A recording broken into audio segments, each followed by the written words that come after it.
Okay, so yeah, we're doing burner designing.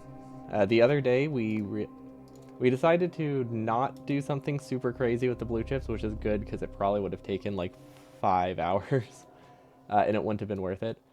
But instead, what we're going to do is just make it that is a double length lane, so that way this is all the blue chips we need. Because I believe they produce at about 50%. So this is about 1.7 blue chips per second, which is enough. My mic's in the wrong spot. There we go, which should be plenty.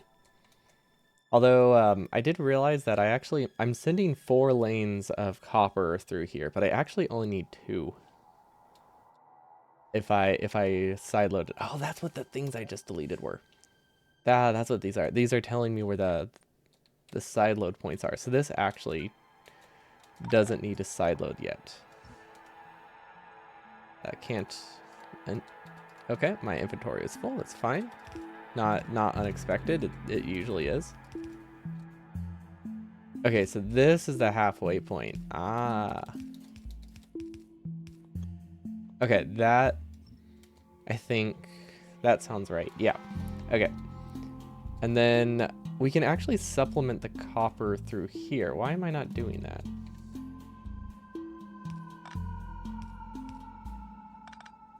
It saves a few tile. I mean, it saves a tile. I guess a few isn't the right word.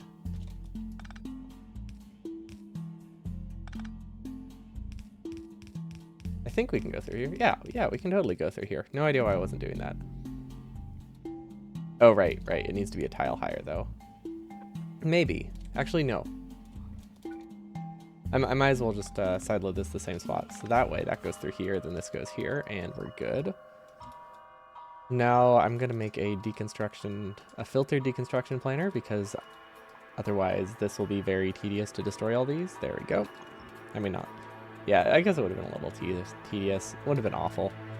Okay, and then the second sideload point is here. Okay. So these keep going through.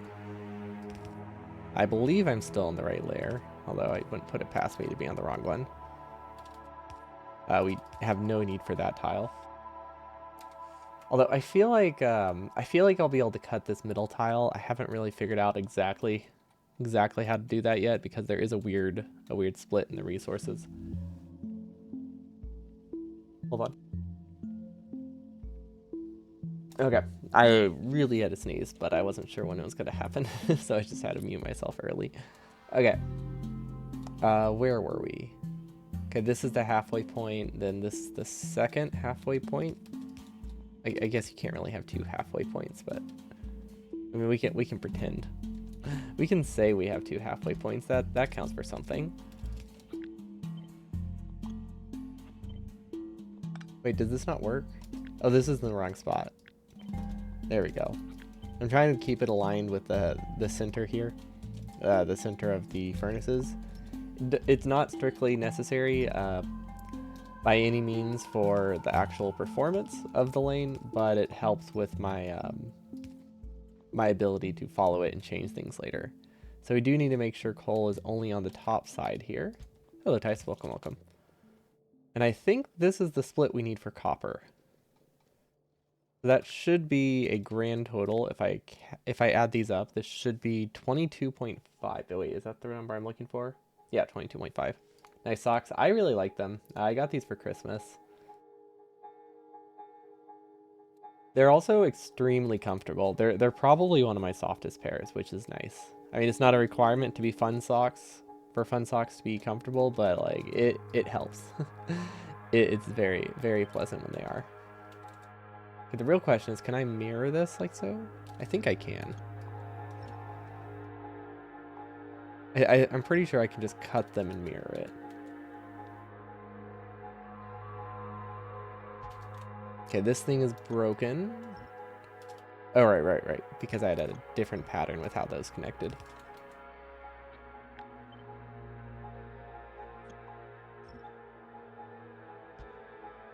Okay, I think that's correct. I feel like I missed something, but no, it's probably fine. Now this and this are still missing something. Oh wait, that means it's missing here too. Whoops. Oh, that's why I had such a large gap here. It all makes sense now. because I was missing something. So this goes here. Okay, and then these still need to be powered. I haven't decided exactly where I'm going to connect the pelps, the pipes is what I was trying to say, but I combined it with belts because I realized pipes was the wrong word, and then it just came out as pelps. Like that's something.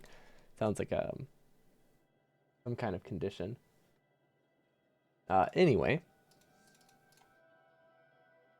copper should be good. Also, I think, we could probably save a belt here, can't we?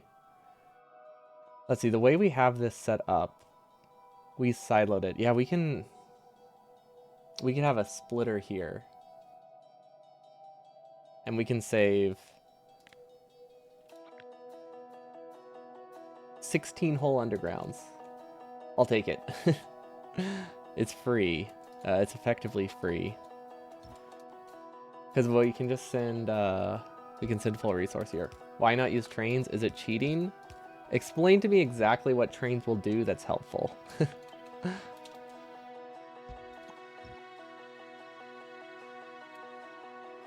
They're not cheating, they're just, they're not good. But if you have something in mind, I can try it. You can set cargo type on wagon? Oh, no, that's not a good option. We have considered that. It is really, really bad. So you can fill it with all you need from station to station. Yeah, it's not a good design. It's a fun idea. It just doesn't. It's not good because of how few inserters you can put on a wagon. We can only get like 2 per assembly machine.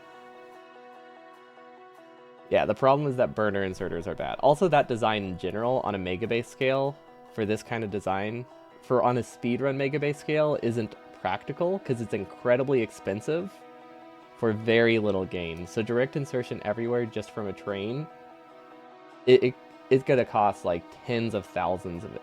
No, probably hundreds of thousands of additional steel just to do it, which is a very, very hard sell for something that doesn't really have a huge benefit either. We did look into it a little bit on my previous, on the previous design, at least for the mall, but it didn't even work for the mall. It was just too much of a hassle to keep running, compared to just having an inserter.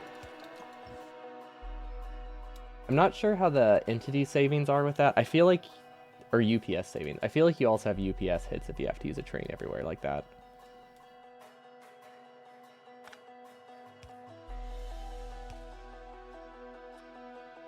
Wait, can I actually fit this?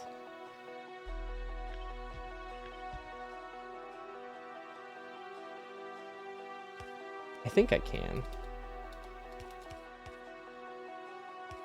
Okay, that works. That's going to take the inside. And then this is still going to be split.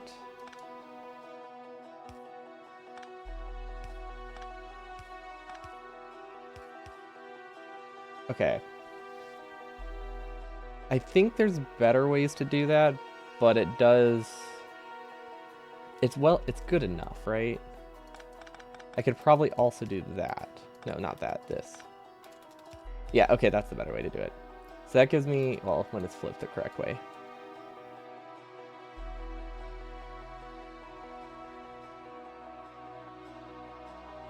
Did I not?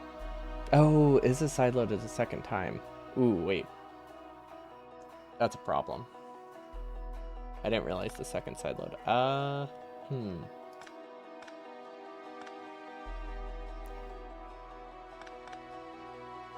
That makes this not... well, I could possibly come from here.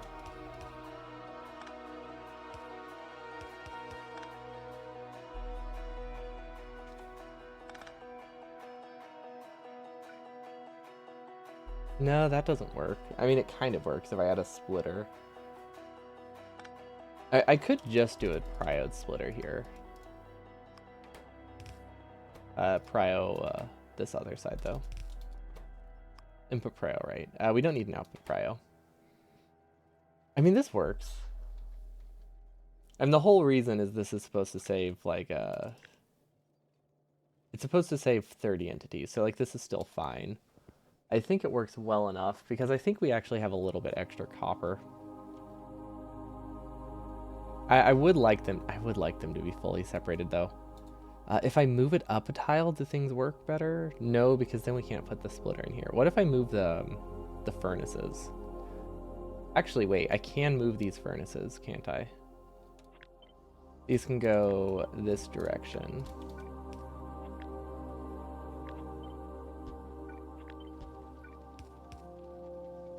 And then does this fix anything? This might fix things.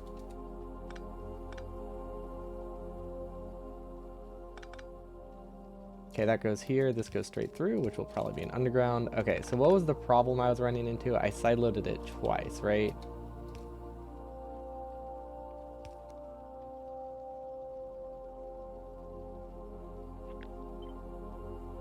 Okay, so never mind. This doesn't actually fix anything because this one was this belt. This was the problem. I mean, I guess I could do the splitter earlier. Well, that still doesn't change anything because this is the problem. The vertical, yeah, the vertical.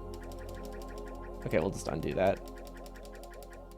I think the splitter idea isn't awful. It's not perfect, but it works.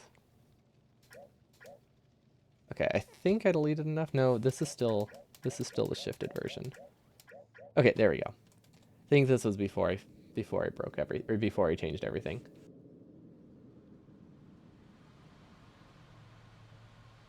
Yeah, we do use trains for the mining outpost, or we're considering using trains for the mining outpost. But honestly, even then, even those aren't really. I don't even know if those are worth it. I haven't fully decided. Because like the more I look at it, it's just you can bear. It's really hard to justify trains in a 100% run anyway. Like the benefit they have it's not massive, right? It's there, but it's not like a massive time save. Using it for other than the mining outposts. The mining outposts are different. The building train is fantastic. That's a huge benefit. But like the things that the trains that move like 300 tiles, they don't really save that much. Most of the trains used for resources move like 300 tiles. They really just make connecting simple more than anything. And they're a little bit cheaper than like 8 lines of red belt. But at the end of the day, it's not that much red belt. So I'm not even sure if I'll be using resource trains. We do have the outpost designed. It just, the more I play, the more I realize it's probably not going to help. Okay, I'm going to make a backup of this blueprint because I'm about to mess with it in a way that is not reversible. No, at least not easily reversible. How did that happen? Oh, because I moved stuff.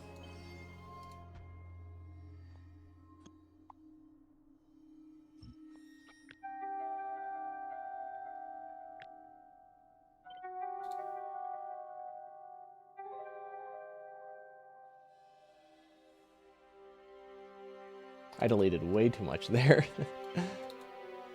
Is this better? Yes. Oh, and it has no conflicts. Awesome.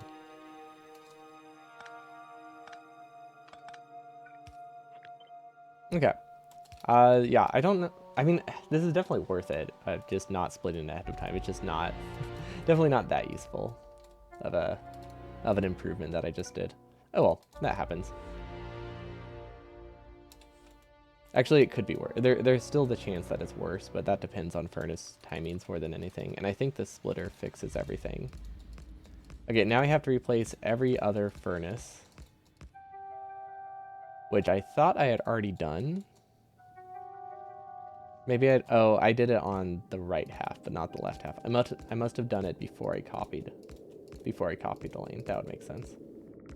Yeah, for some reason these aren't powered. I guess this is a pretty large build. Okay, so now what else do we have? We still have like 3 tiles in here that I think we can get rid of. For example, we could probably, I think we can condense this right here, because we can definitely sideload this here if iron is on the correct side. And if we sideload iron there, well, oh wait. we're doing it. Oh wait, never mind. I know why we're doing it this way, because we don't want to sideload iron. If we sideloaded iron, this doesn't run fully. That's kind of the whole reason we have this designed like it is. So we do actually need that tile. So we really don't have a ton of wiggle room to work with here. Okay.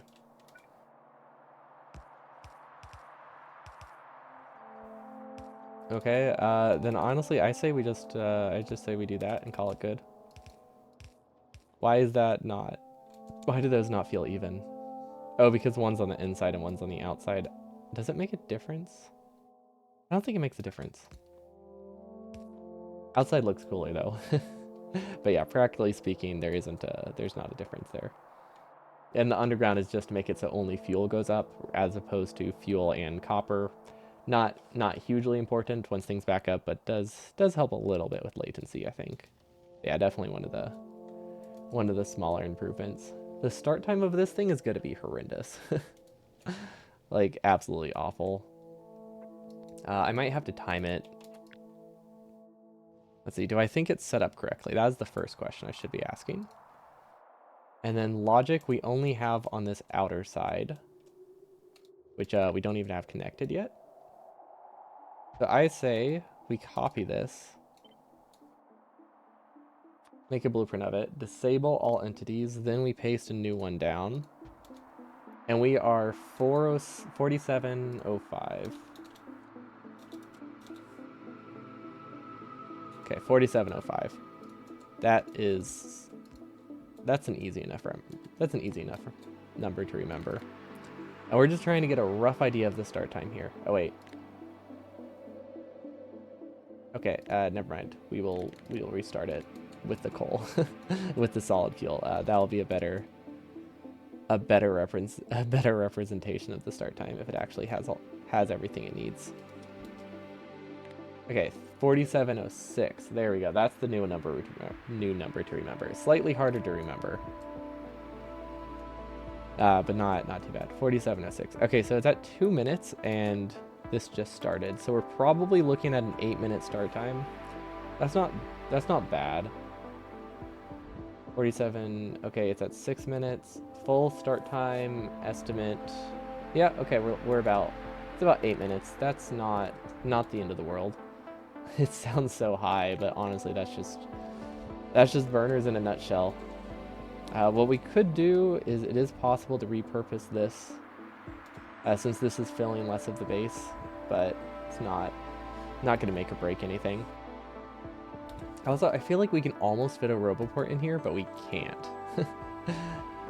Like, the alignment is almost perfect, but yeah, we can't fit a Roboport in there. Can a Roboport reach past it?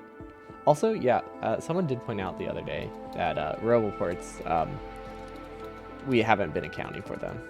Well, actually, they said I was, but I'm pretty confident it was sarcastically. Because I only have 2 Roboports in my entire base. But yeah, we'll have to fit a bunch of Roboports, so we'll probably end up cutting all production by like 2%, because we're just going to put them where assembly machines are and call it good. I mean, it works well enough. But yeah, okay, that's acceptable. What else do these need? Red chips, right? Okay, so red chips probably gonna come from the left. And then have I actually connected the center lanes? I don't think I've connected the 2 halves yet. Ooh, what was that? There we go. Okay, now they're connected, I think. Start time, well, I guess as long as the start time is as high as the red chip start time is not too bad, because we do have the whole red chip lane.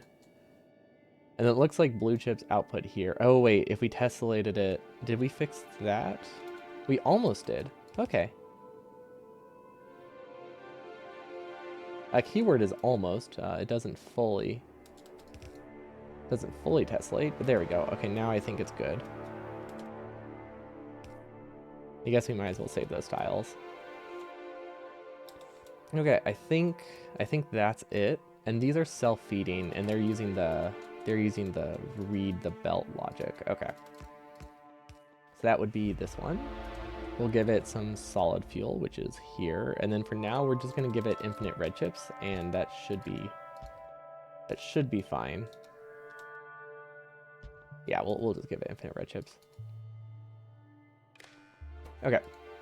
Solid. Oh wait, this one doesn't need logic. Just needs tile reading, and these need prio. This needs prio left. Output side doesn't matter there. Honestly, this doesn't need a prio either. Wait, yes it does. It needs an output prio. It doesn't need an input prio. Okay, so this one's solid fuel, and this one will be red chips, which it might have already filled, so I don't know. We'll just delete it.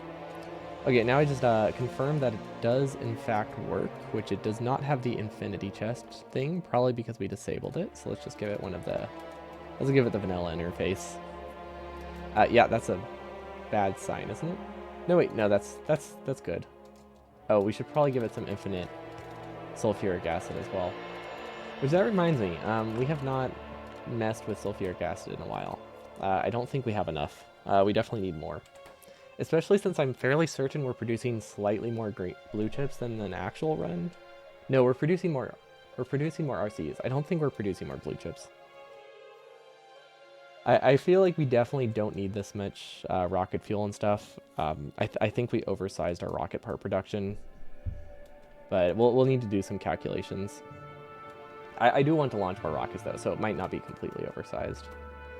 Okay, these are not getting green chips. That's a bad sign. It's because they're not getting iron. Oh, I see. And then the iron supplement. Ooh, what side of the belt does that go on? Top. That makes sense. It's pretty much always the top. Or I guess outside would be a better wording for it. Oh wait, do we not have one here? I think that's right.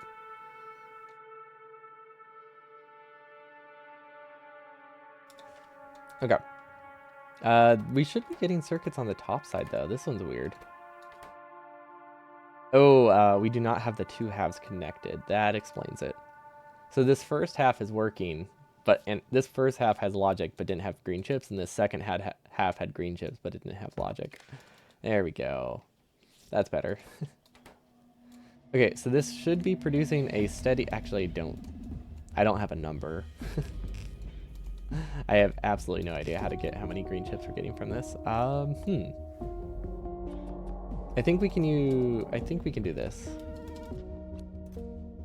Yeah, this will work.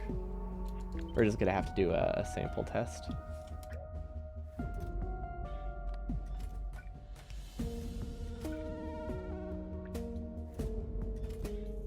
Okay, let's run it for a minute. No, let's see. What are our options? Like what? Or I mean, obviously our options are literally any number in the world. This is a minute. Let's run it for like 3 minutes. I feel like 3 minutes will account for latency. No, let's do 6. 3600 times 6. Is that, what is that, 1440? I think.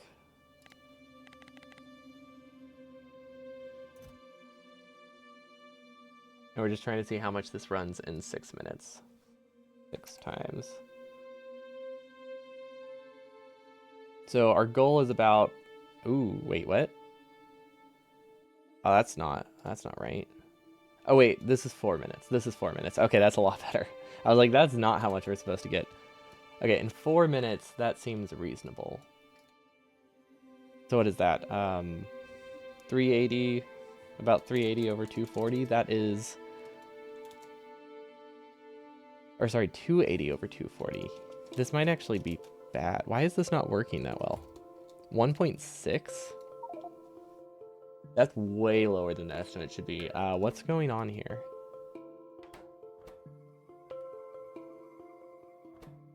Is one of the lanes not connected? I mean, that's not working.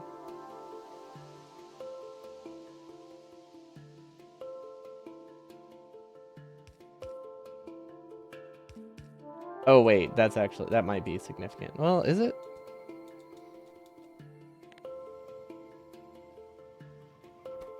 I thought these produced at 60% speed. Do they not?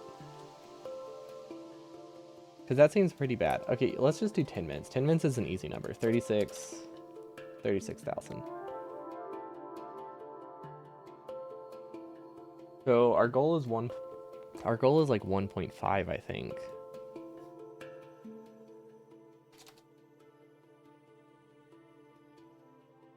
which means we should have about 900. Otherwise, we need to reconsider the design. I don't know what else could be wrong. Oh, well, this isn't outputting. Two of them aren't outputting. Okay, so that's a 5% loss right there. That's manageable. In 630, yeah, this is not getting as much as it should. Okay. Huh, does that mean this is underproducing too? I think this also has that sideload issue. Yeah. But the sideload issue is an easy fix. It's much more significant here. That one is like 10% of the production. This one is like 5. Okay, so now it's sideloaded, so now they all get properly added. We're good. What's the bottleneck here?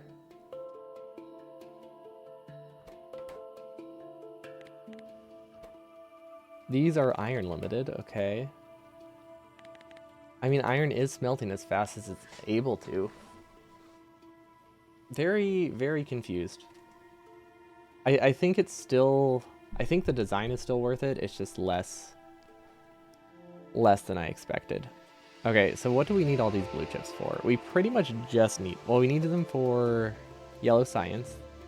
This needs 1.4. And we're barely producing that now. Does this design just not work? I mean, I think it's a solid design. I mean, it seemed like a solid design. Oh wait, these middle ones aren't running. Oh wow, a lot of these middle ones aren't running. Okay. What's the problem here?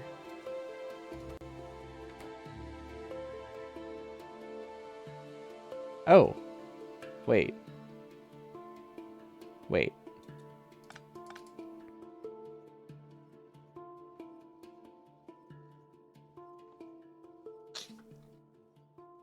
Oh. Okay. I think I see. That makes me feel a lot better. Okay. We're good. I mean, it's still problematic, but it looks like what happened is that we just we broke the iron lane, so that explains why we're getting way less green chips than we should. And then we're also missing copper because we messed up the side load. Okay. I was very confused by that. Like, I know burner inserters are bad, but I didn't think they were that bad. Okay, we need to rework this center section. So is it working up here? No, it is not. So this can go straight through, but this doesn't get fuel here. Why did I think this would work?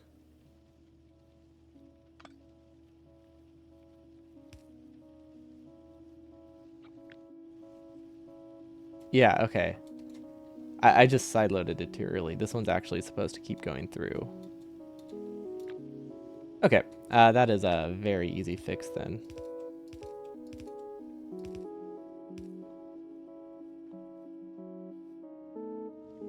Oh, wait. Oh, wait. I think I see.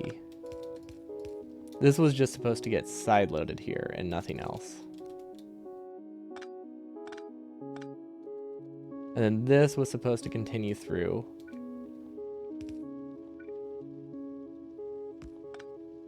Okay. I think it looks good now. This is getting sideloaded. It gets coal at the end. Okay. And that's getting from the left side of the belt. This is taking from the right side of the belt. Okay. I think we're good. Now we just need to fix that down here as well. So yeah, this was just supposed to continue on.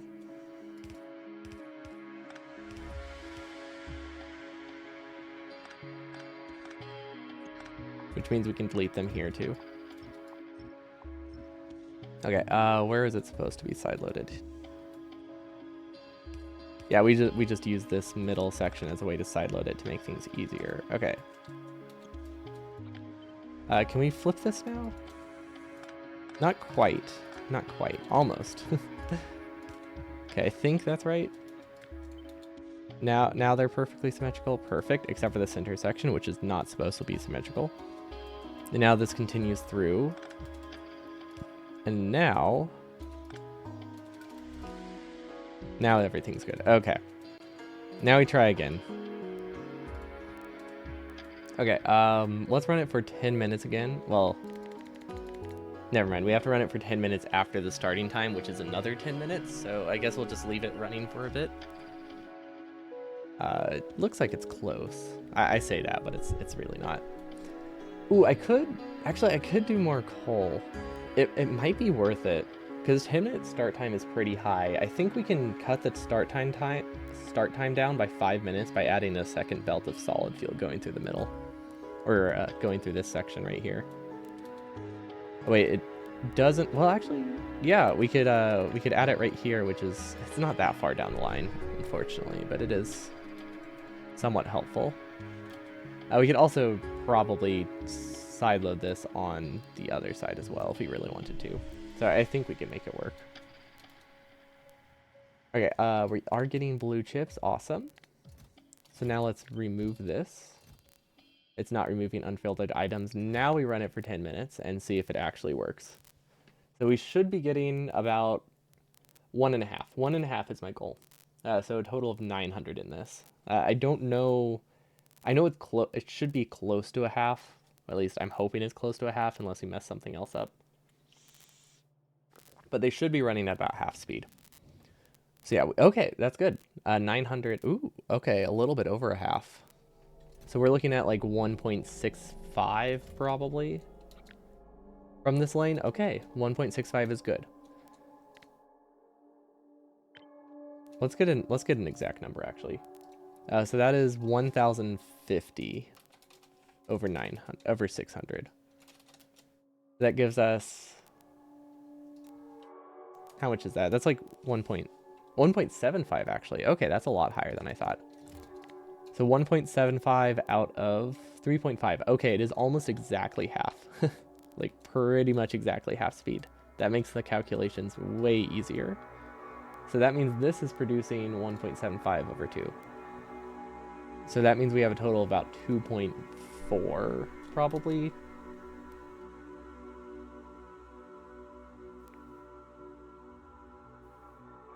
No, 2.6. Yeah. We have about 2.6 total blue chip production. That is that's not enough. I mean, it can be enough. Should I just lower my standards for how many rockets we need to launch? I might have to lower my rocket requirement. Because I don't see a world where we do even more blue chips than this. I mean, I guess we need some more for prod modules, right? Also, hold on, I'll be right back. Forgot my allergy meds again.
Okay. Where were we? Right, we are having an existential crisis because I realized I needed a second one of these, which, I mean, that's not terrible, but it's not great. Like, this is already, okay, when I zoom out, it doesn't actually look like a very large percentage of my base. So that's a little bit nicer. That makes me feel a little bit better. Doesn't make me feel great, but I don't feel as bad. So we can do 2 of these. Yeah, we can do 2 of them. How much does this cost to run? This is actually pretty cheap, right? It uses, well, I need half of that. So it uses 8 sulfuric acid per second for this whole thing. We know that 1 sulfuric acid plant produces, I actually don't have a number for that. I don't know anything. Produces 25 per second. These do not use a lot of sulfuric acid. What uses so much sulfuric acid in the base? Is it bots? Does most sulfuric acid go into batteries? Oh, it does. Okay. So yeah, we can do 2 of these. That's not really a problem. It is slightly a problem because now I have a harder time connecting the robots, but I think we can probably fit roboports. Well, I was gonna say in here, but the the tolerances are actually pretty tight there. We can't actually fit roboports in the middle. I think we just cut a couple assembling, couple lanes and call it good. Okay, so this is 3, 6, 3, 6, 9, 12. So this is 6 full yellow belts of copper, and then it is 1, 2, 3, 4, yeah, 6 yellow belts of copper, 4 belts of iron. I don't know why I had to do the math there, or count there. It's a 3-to-2 ratio. It always has been. So where can we get roboports in here? I guess it comes down to, what do I care about more?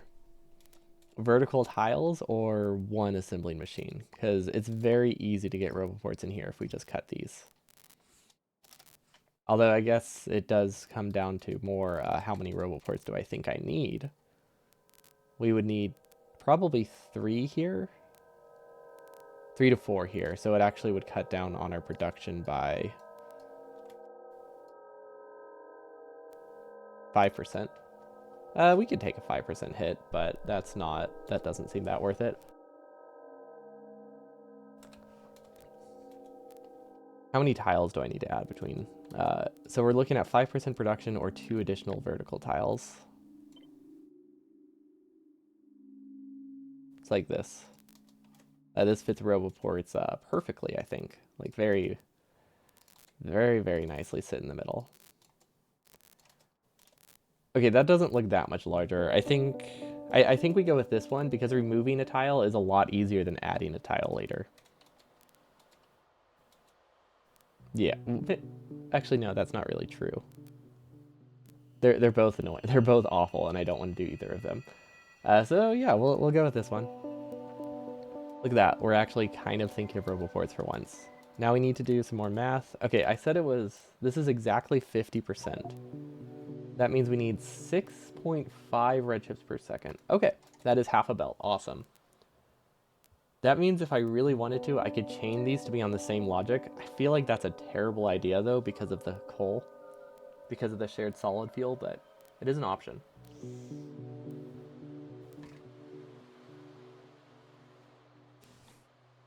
Yeah, no, I genuinely think that's a terrible option. I'm actually considering splitting this one too and reversing all of these belts just for latency purposes. It's just a lot nicer. It's not that difficult to do, so we can do that. We can do that later. Okay, and then this is a really weird spot for solid fuel. We're gonna move this to be in line, and then we're gonna actually add a splitter as well. There we go. That way we can paste it next to our base and start stitching things together. Do I care where this is? I mean, I've been trying to keep my furnaces aligned. I don't know why, but I've been keeping the edge furnaces aligned this whole time. I think it just gives me some semblance of a pattern, which feels nice. Okay, and then this is our power plant. I actually need to steal the blueprints. Not steal. Oh, look at the blueprints, because I haven't. Let's see. Oh wait, which one is it? One of these is the new. I finally downloaded the most recent blueprints. Is it main base?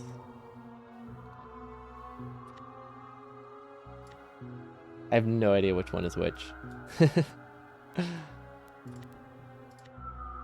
Wait, I don't even know if I've imported it. I'm just gonna re-import it. That's the better option. Where'd it be? Notepad. Okay, there will be some lag for a little bit. Copy. Where is it? Import.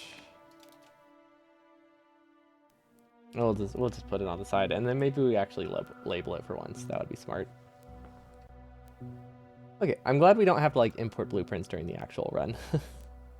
Well, I mean we do once. There you go. Blueprint book successfully imported. Okay, can we name? Wait, can you not name blueprint books? I guess you can name the main book. Wait. No, you can. There we go. There's the edit button. Name anti 100p 420. It's the 420 base, I think. Blaze it. Okay. It's not like we really need much from it, but I've heard he does some crazy things with power, and I'm very curious. What is this? Oh, this is the design I didn't like because it doubled the inserter actions. It was cool though. That would be this one. No. Not power one. Nuclear one. No, where's the... I have no idea how these are sorted. Pipes for water 2-4. It's probably pipes for water. No, that's literally just pipes. Never mind. Pipes for oil? No. Pump jacks. Okay, something here literally is just a bunch of power. Oh, it's probably this thing. Nuclear power. Landfill. Oh my gosh. This base is so massive. Our base is not nearly as large. If anyone's wondering, our base will not be the same size. It's pretty close. All things considered, though, it's pretty close. I feel like it'll be 2/3 the size. But yeah, I've heard he uses chemical plants for... Is that not this design? Or maybe that's only in some spots. Maybe that was just brainstorming. So somebody mentioned one time that he uses like a chem plant bug to send water at a 90-degree angle. Which I guess, now that I think about it, I don't know where you would ever need a 90-degree angle for water, but... Or sorry, not 90, 180. Because you can send and output water through a chem plant or something like this. I think you can do it for sulfuric. Yeah, I think you can pass water through here, is my understanding. I should probably test that though. Let's see, throw down an infinity pipe, put water on it, and see if it works. That's all we really need to do. We'll just go with a super substation and a super accumulator. Does it not work? Okay, I'm very confused now. Oh, wait. Well, this pump... Oh. That's 2 super substations. That explains it. And it's paused. Oh, right. Playing things. Doesn't like playing. Although it's way more responsive than it was. But yeah, starting editor mode with a bunch of infinity chests, not fantastic, especially with the stage mod. At least starting a fresh blueprint. I mean, it is trying to populate like 400 belts at once, so I can't really blame it. But yeah, the idea here is that it passes chemical plant, it passes water at a 100 degree angle.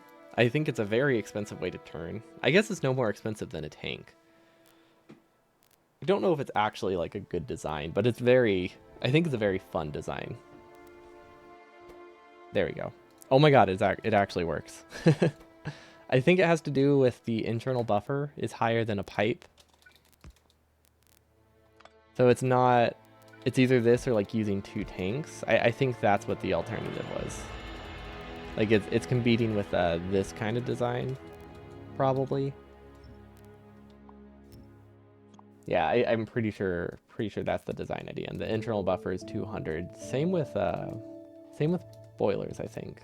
They have an internal buffer of 200, right? Yeah. So how much do they actually have? They have, I'm assuming this many rows. 28 rows of water. How many do we need? Oh, we need that many. still. Okay, so yeah, we need we need basically the entire water plant. Okay.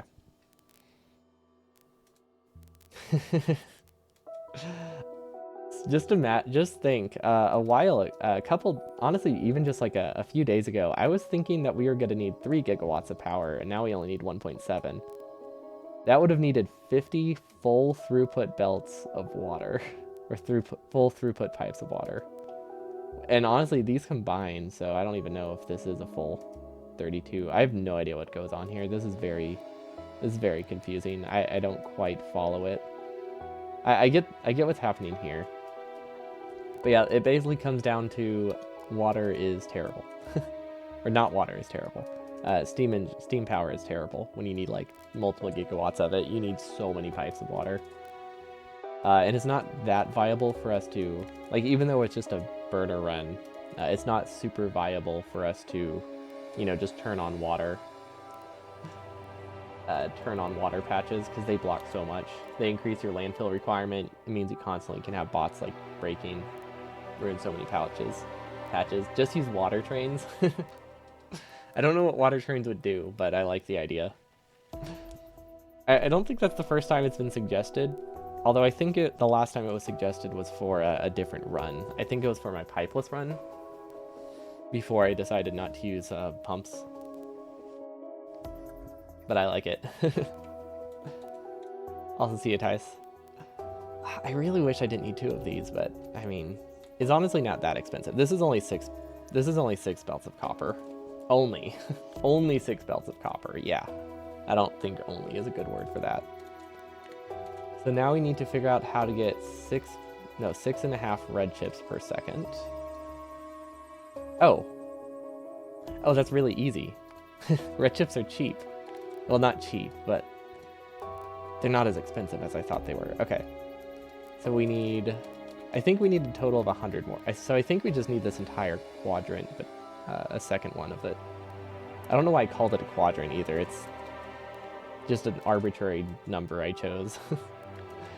Okay, so this is 90. This produces 11.25. We also needed this many modules, which is 10. Okay, this is what's using most of our red chips. I see. So how many assemblers would that be? 120? We can probably do with 3 rows here, right? 15. This is close enough. I think I might drop my requirement down to, well, I mean, this is a full belt. Like, that's just such a good number. 120 red chips, okay. If I decrease my goal to 3 science produced per minute, or if I reduce my goal to 3 science consumed per minute, these numbers get a lot better. Because right now I need 1.9 speed modules per second for this to produce 2.2 RCUs, which goes into 3 science per second, roughly. Which then goes into 3.6 science per second. So I can actually, because of a lab productivity bonus, so I could actually decrease my requirement by about 15%. Is that manageable? Let's see, we have 7.5 plus 10. So 17.5 times 85%. I think that is pretty close to 1 full belt. So that is exactly 1 belt of red chips. Or pretty close. So if I just lower my standards there, I think we're good. And we still have, more, it's still more science, still more space science at least than the normal runs produce. So yeah, we'll probably be fine there. Honestly, I don't think, we probably don't need the extra science anyway. So yeah, let's lower our goal. Let's just place 120 red science assemblers. What else did I have? I had 2 goals for today. Finishing up blue chips was one of them, and they seem to be working now. And then, I think I announced it. Making satellites. Okay, we also need to make satellites, which I don't think satellites are hard, right? We need 1 satellite every 6 minutes. We don't have solar panels, we don't have accumulators, we have processing units, we have rocket fuel, we have LDS. Radars, that's not that many radars. We can just split them off. Solar panels, 100 per hour is not that, or sorry, 100 per 6 minutes is not a ton. What's this rate calculator to give us? Let's do per minute. So this produces 5 per minute. We need 100 per minute.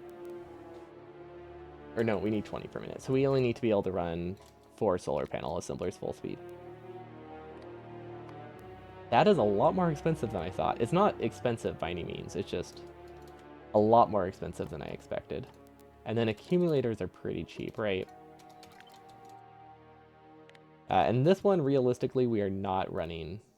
Oh, these are slow. Wait, these are slow? They take 10 seconds to craft? Wait, so do these. Oh, it's because I switched from minutes to second. I was like, why is it 100 times slower? This makes more sense. Okay, yeah, these are super cheap. So this is what we need for our satellite production. Pretty sure this is enough.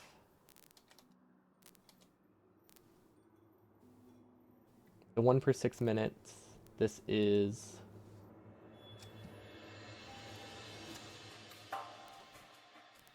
Yeah, that sounds about right.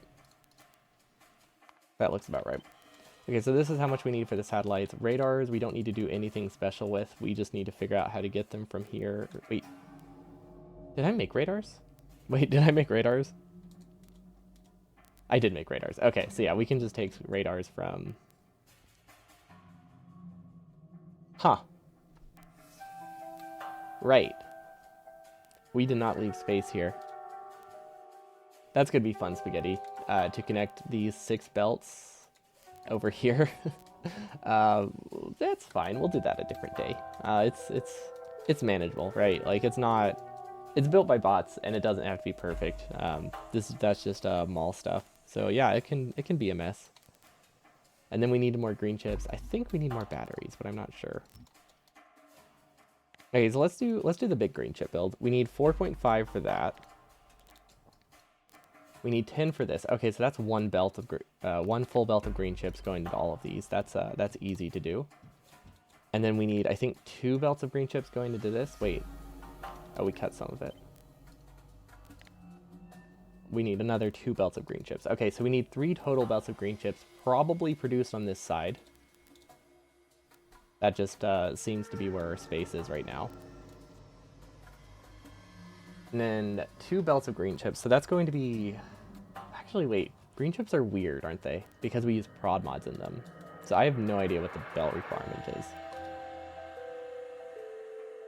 So it turns 1 lane of iron into 1.08 lanes of green chips, which means it's really weird to do exactly 1 belt of green chips. So what's the point of the prod modules? I think if I'm producing a full belt, the prod modules aren't that useful, are they? Should I use yellow? No, I shouldn't use yellow assemblers.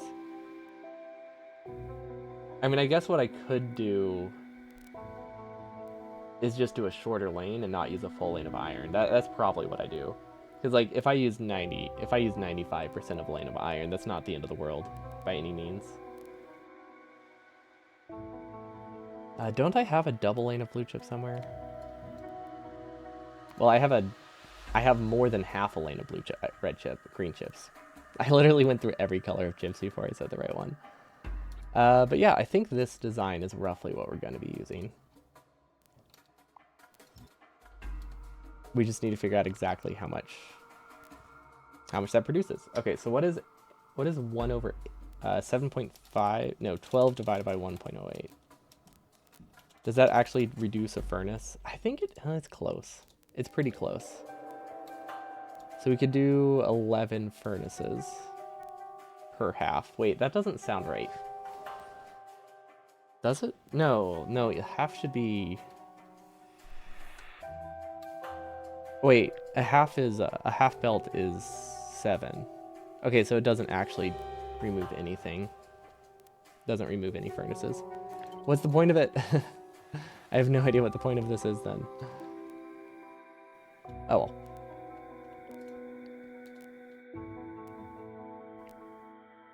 I guess I could split the last one. That could work. And the rate calculator is completely useless because this is copper limited as per usual. Is there any way for me to make it not copper limited? I mean, I can. Is there any way to make it compact, not terribly uncompact? That's the real question. I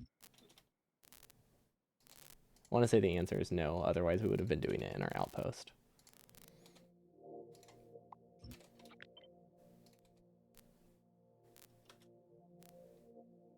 Something like that. Yeah, okay. I don't think that saves a ton. Because assembly machines are fairly cheap at this point. Also, is this supposed to be a yellow? Is this supposed to be a gray assembler? We have them as gray assemblers here. This can consume 1 copper per second. Oh, it's because this is balanced differently. Actually, no, it's not. No, it's the exact same balance. These can be gray assemblers. Cool. Then that makes the savings significantly lower and even less of a concern. Yeah, just downgrade to stone furnaces because they're cheaper and otherwise it's a waste. I mean, technically they're not cheaper, but I think the payback time is pretty low for the difference. Because basically steel furnaces cost, well, let's see, let's look at the cost real quick. Steel furnaces cost 25 plus 20, they cost 45 resources. A steel furnace costs 5. So that's 40 additional resources, plus the internal buffer of about 100 resources. So we can say a steel furnace costs about 150. However, it does use 1 more solid fuel every... Well, we'll be comparing 45 kilowatts to 100.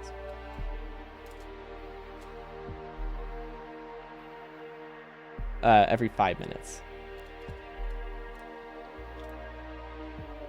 So 5 times 150, right? That's the number we're looking at. It will take 10 hours for the solid fuel difference to be equivalent to 100 wasted resources. Yeah, okay. I don't think... I mean, technically that is within range, but barely, and it's solid fuel, which is way harder to get than iron and copper, or easier to get than iron and copper. So yeah, we can just, we can safely assume the fuel savings are not worth it here. Okay, and this uses a full belt of iron. So I think this one is actually... I think this actually is correct. This is half a belt. A little bit... Or this is exactly 1 full belt of green chips.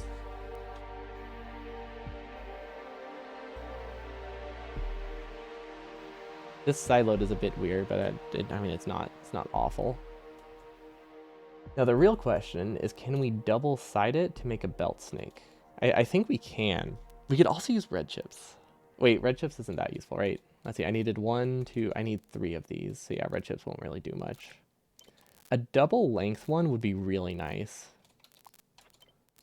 Is there any way I can fit that in here? Because I would love if this was double length. That would make it so much... Well, actually wait. If this is this length, red chips fit nicely right here. If it's double length, we can't really fit anything in the middle, so I guess it doesn't really... Yeah, never mind. Double length isn't really gonna benefit me. Okay, and then we know that the copper is right. So this is 11.25. What's 11.25 times 3? Ah, that's a little over 1 belt. That's a shame. I'm almost tempted to use prod modules here just so it's exactly 2 belts of resources. I don't think that's worth it, but it's almost worth it. 33.75 divided by 1.08. And never mind. It's still not 2 belts of resources. So yeah, we should be fine. Also with the prod modules here, I guess I did say these work at only 92% speed. That's another 1.08%. I don't think it's worth it. We can just split it off. It'll self-balance when things back up anyway. I think we'll be okay. So copper or coal, solid fuel is very easy. We can just build it right across from each other. How does this tessellate? Actually, this doesn't have any problems tessellating. That's nice. You can't rotate it because of this thing, which I don't even want there because that's not how this is powered. I imagine we'll do some, like I said, I'll probably do a belt snake here. Those are usually decent designs. I feel like there's a way to stagger this. No, well,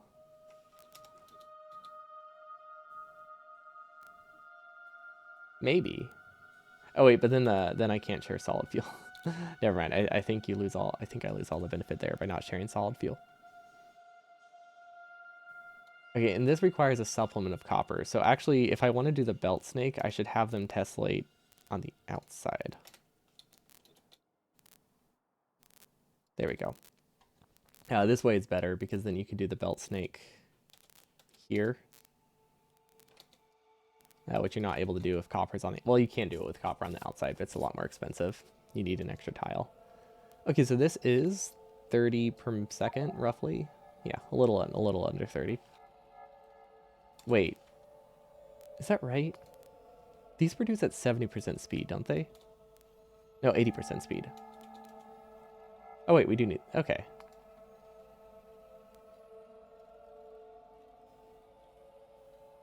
Wait. This is only... Never mind. This is only 15 green chips. Right?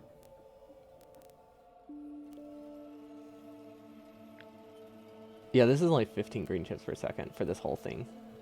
So we need 6 of these. Not 3 of them. Yeah, these are incredibly underproducing assemblers. That's not terrible. Considering we still need to fit red chips here, and we still need to fit speed modules here, I think this works out. It feels very wasteful, but I don't think it is. And then if I copy all of the copper, it should say 30, yep, 37.5 copper. That sounds about right. A little bit under 3 full lanes of copper. Now this part is not accurate. But, you know, it's all about inserter savings and just UPS with the direct feeding. It's worth it. I think because this saves like 200 inserters. 200 constantly running inserters if we are to produce green chips, you know, not direct feeding. And idle inserters are not too bad. Okay, so these should not be on the same belt snake, I'm realizing.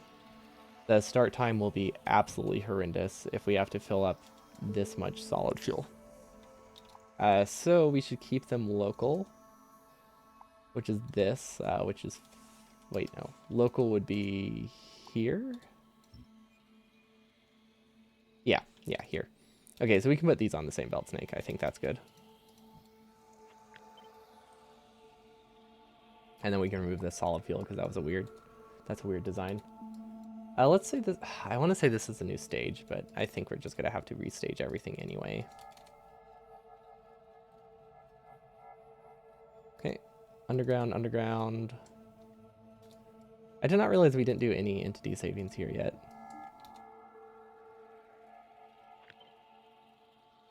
Okay, now it wraps around. Now it goes down, and now we should have something that tessellates pretty soon. Yeah, this doesn't have any entity savings. This has so many, like, easy entities to save. Usually I at least do this stuff. Huh, okay. Does this mess with the belt snake? Not exactly. It changes the belt snake pattern, but it doesn't completely break it. We'll just have to do something weird like this. But that's not a problem. We can live with that. Okay, underground. Now we flip it. Underground.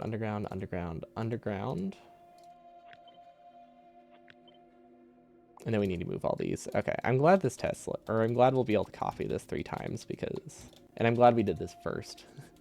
Because this is a very, very manual process to try to figure out where the pattern is, especially since I'm really bad with patterns. Okay, we can probably save that tile here too, right? Yeah. Might as well save it. Okay, now I think this is something that can copy. It doesn't look like it. Okay, now how do I copy this? Wait, how do I copy this? Well, I don't want to break what's already there. So I think we do a filtered blueprint for just those two things. Or sorry, filtered deconstruction planar for just those. And we destroy the middle segment. And we do the same up here. Now we delete these middle ones by hand. Okay, that should be good. Now it is something that I think we can copy. Well, that's not working. Oh, I see. Well, actually, no, I don't see. Oh, I just have I didn't realize I had the top half is slightly staggered from the bottom half for no real reason. Right here and here. They get shifted. There's no practical difference. I think that just came from how I copied it. We copied it and flipped it. Are they all staggered, or is it literally just that one? Wait, it doesn't look staggered anymore. Yeah, I think it's just a matter of how I copied it, made it align weird, but I think it's good now.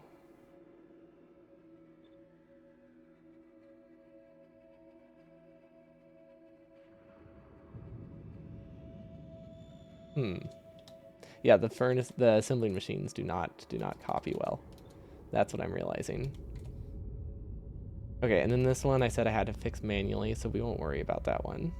Let's just align the furnaces. The furnaces have a pattern that I actually stuck with.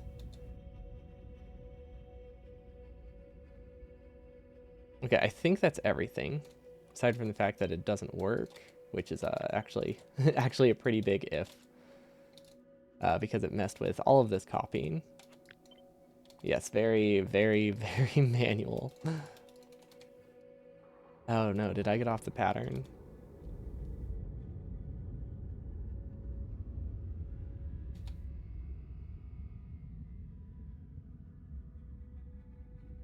What is that?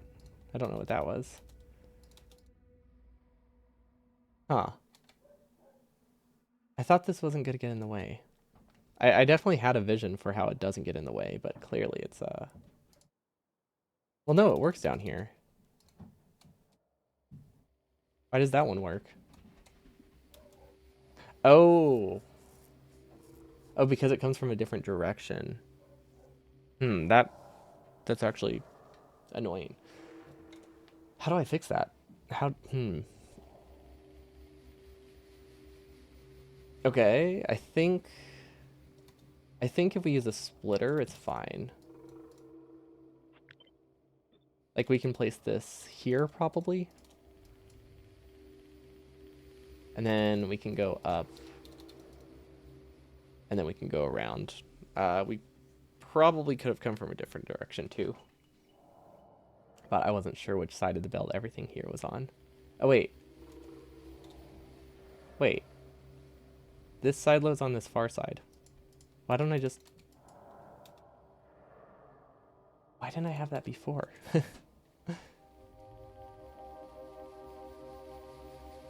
It saves a tile, and it looks nicer. Okay, well...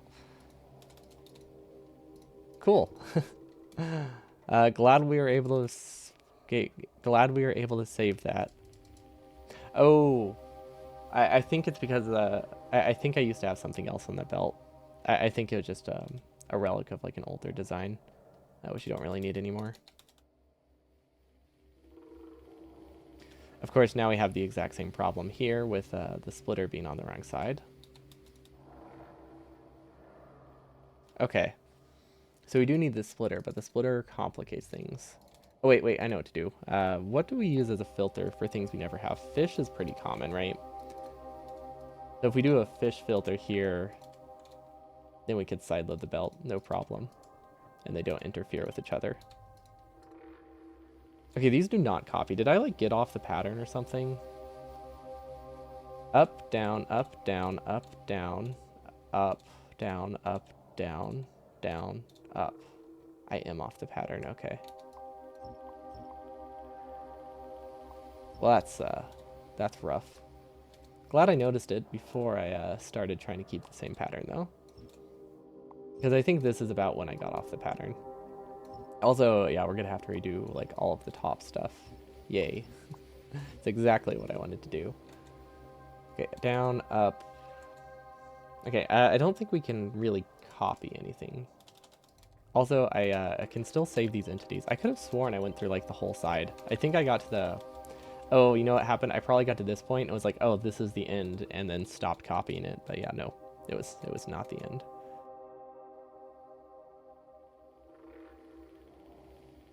Okay, and then this also needs a fish filter. I mean, technically it can be anything, but fish is nice. And this just makes it that this gets one half the belt, this gets the other half the belt without having to worry about sideloading things too badly. Wait. This is a really weird amount of production, isn't it? Is this what I want?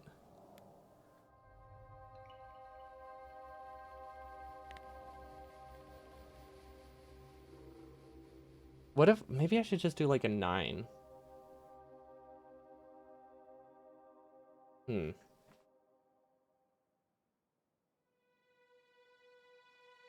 don't really need a side swap if they're supposed to be half a belt. So I either need to find a way to make them a full belt or not do the side swap. Okay. Do I have to do math? I think I have to do math. Okay, they're iron limited. So this whole thing is half a belt. So that means we don't need this.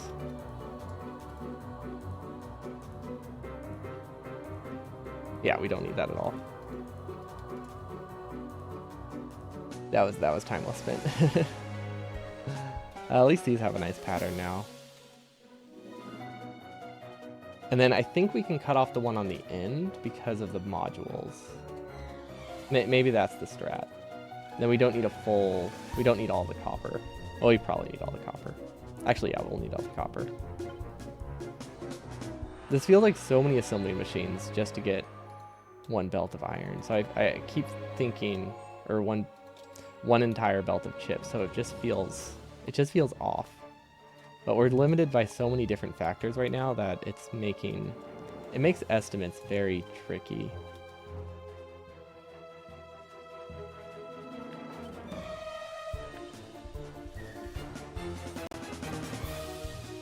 I think we'll sideload at various points to make things kickstart a little bit faster. And we no longer need this swap down here.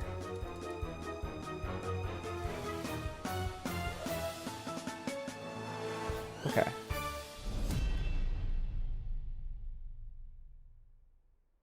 No idea what happened there. That means it's pasted everywhere. Okay. I mean, we caught it now. That's what matters, but yeah, it's a little bit unfortunate. Okay, well, did we have that on the top side? I don't think so. Okay, I think if we connect it to here, it gets power. Yeah, we just need to figure out how much we're actually getting. There's solid fuel on that. Oh, I wonder why. No idea why my oh, it's because I just pasted a blueprint. I was wondering why my UPS was so bad there. Okay, and then we'll send these down to the same half, so that way I can do some math. Well, not math, but you know, pretend we're doing math.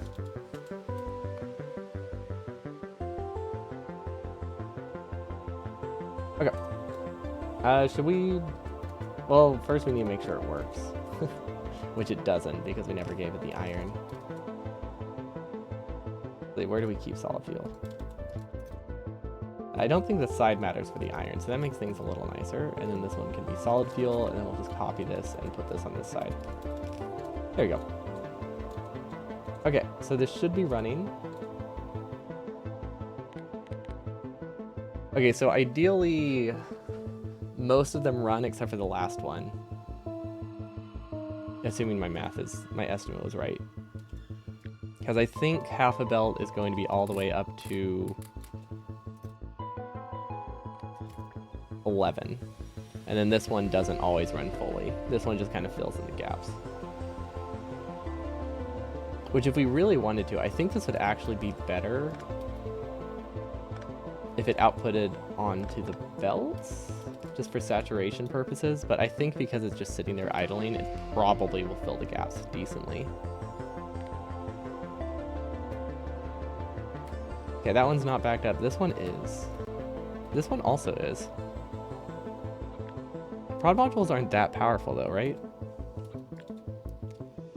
So this right here should be 0.625 times 1.08. Yeah, that's not half a belt.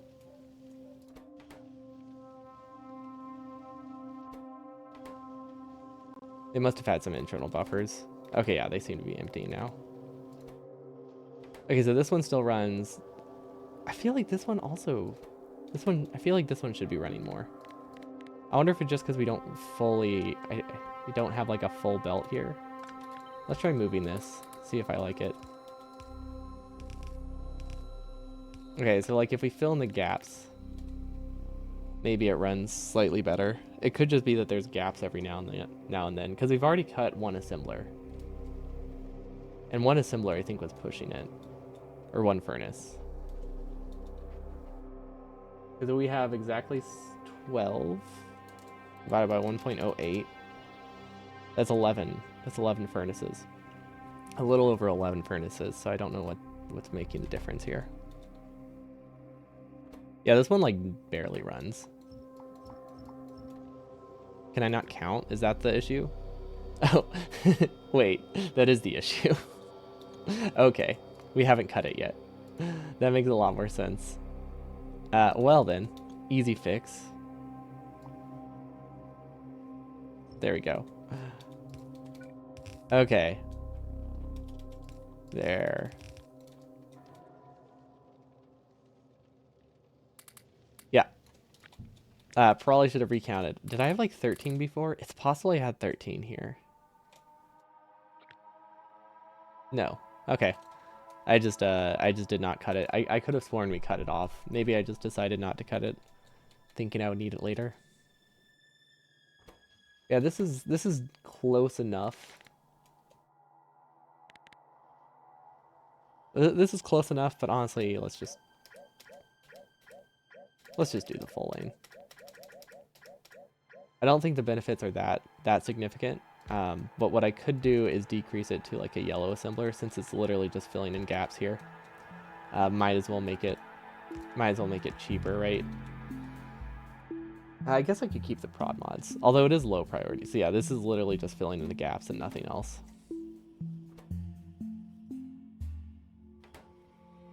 Yeah, we can roll with that. Although these are both kind of filling in gaps. This one doesn't run full speed. I think we would have, actually think we'd have a better time if I sideloaded this one onto the belt, as opposed to making a new one. I don't know, do I really care that much about saturation? I don't think I do. But this seems functional. I am starting to wish that I was able to tessellate it the other way, but it was just didn't seem worth it. Also, we have a lot of entity savings here with the copper belt. Okay, maybe not a lot, but we can save 25 tiles becomes 10. I mean, that's still like 30 free tiles to save. I'll take it. Definitely not going to turn that down.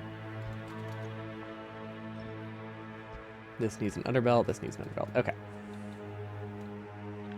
Now we're not really sideloading at the optimal point here, but I don't think it really matters, because we have so much extra copper. What I'm thinking, it might actually be better to have one belt sideload and then like split it, although splitting it is going to be a little bit awkward. But we can probably save this belt, because the thing is, this kind of design is only necessary if you're using an entire belt of resources, right? So if you're backed up pretty significantly, like we are here, with 13 and 11 furnaces. What? Oh, because we downgraded the inn. If we're backed up pretty significantly, like we are here, We could just sideload in the middle. That would be 16. And then this is only about 7. So yeah, we're not gonna have problems. Okay, so yeah, I think we clear one of the belts. Specifically this one. Let's move it up here.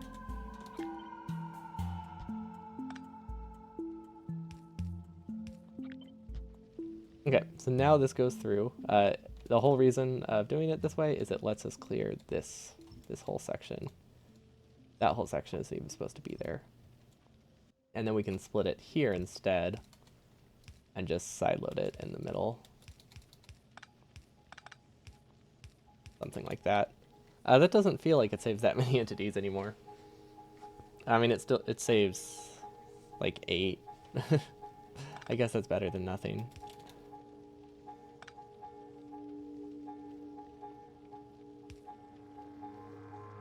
Yeah, I mean, it is better than nothing. Oh, I think we need a prio here too. Okay, did I sideload it at the right point? 12? Yeah, that should be close enough. That should be fine. Yeah, it's the halfway point for a thing that doesn't consume more than half. Okay, yeah, that looks okay. Seems to be backing up well enough. And then those are free entities at the end. No reason not to save those. No idea what that is. My inventory is full of a bunch of copper. That makes sense.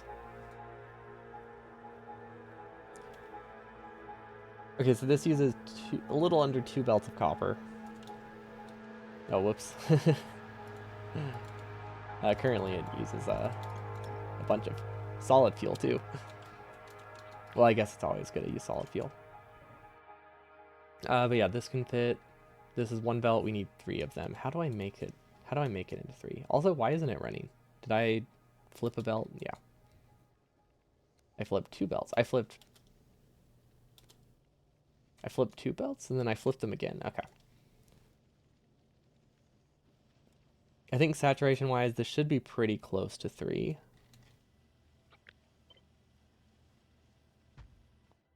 Well, let's just paste 3 of them and see if we like the height. Honestly, not too bad. This produces 45 green chips per second. How many is that in the grand scheme of things? 45 times 3600.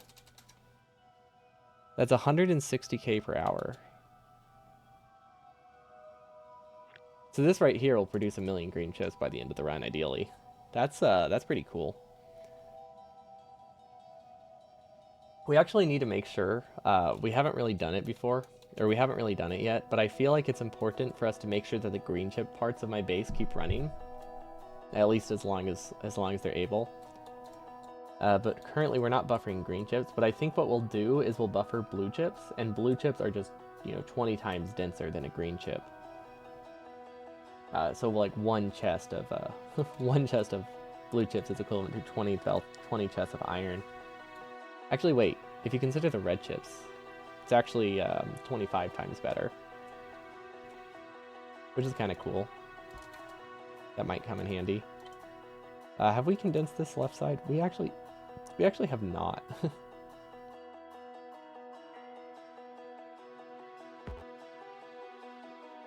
Also, I don't think, yeah, since we haven't condensed this, we don't really need to try to stitch it. Well, we don't need to stitch it to the main base. We do still need to stitch it. Just we'll kind of stitch it to this top half. Wait, what is that? That will come from the other side. Okay, so that is a spot we can use that. But yeah, I think we haven't put this as far down as it can go. I think because I realized that's not that big of a deal. Is it lined up properly? Wait, what is the pattern?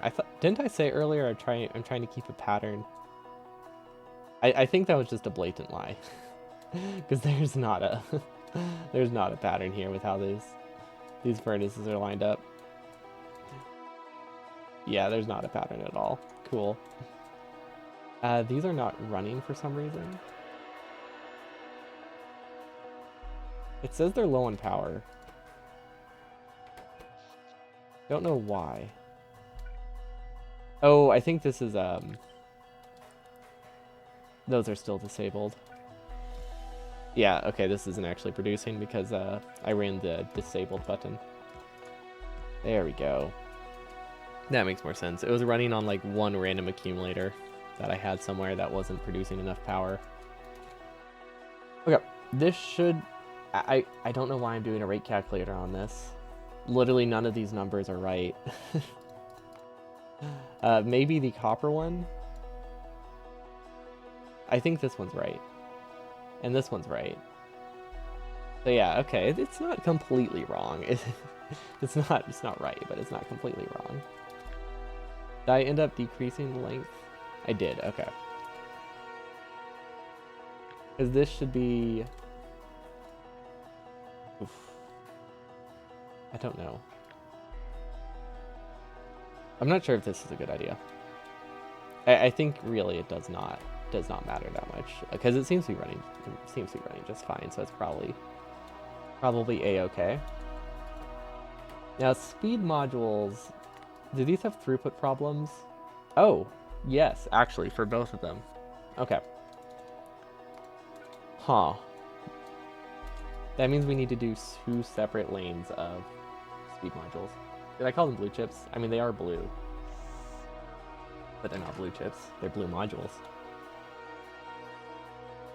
And then we have red chips. So this is what we need to fit in here. Oh, that's not a problem at all. We also need more plastic, don't we?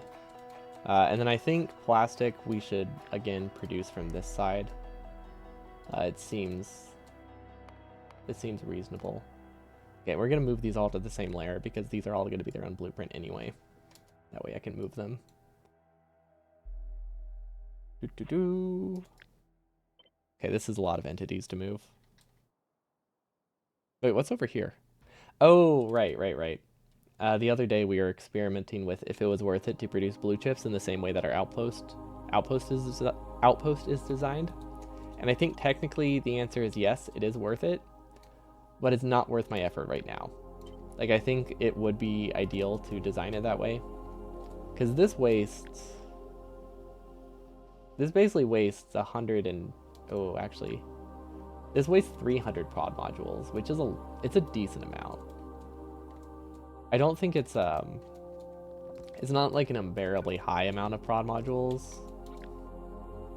but so it's 300 prod modules for as a trade for my sanity, but yeah, it's definitely something that can be fixed. Hello, Bandabo. These don't line up. Why?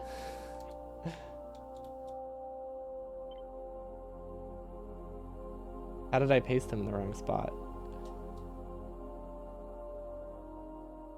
There we go. Oh, it happened when I raised it 2 tiles. There we go. Should be good.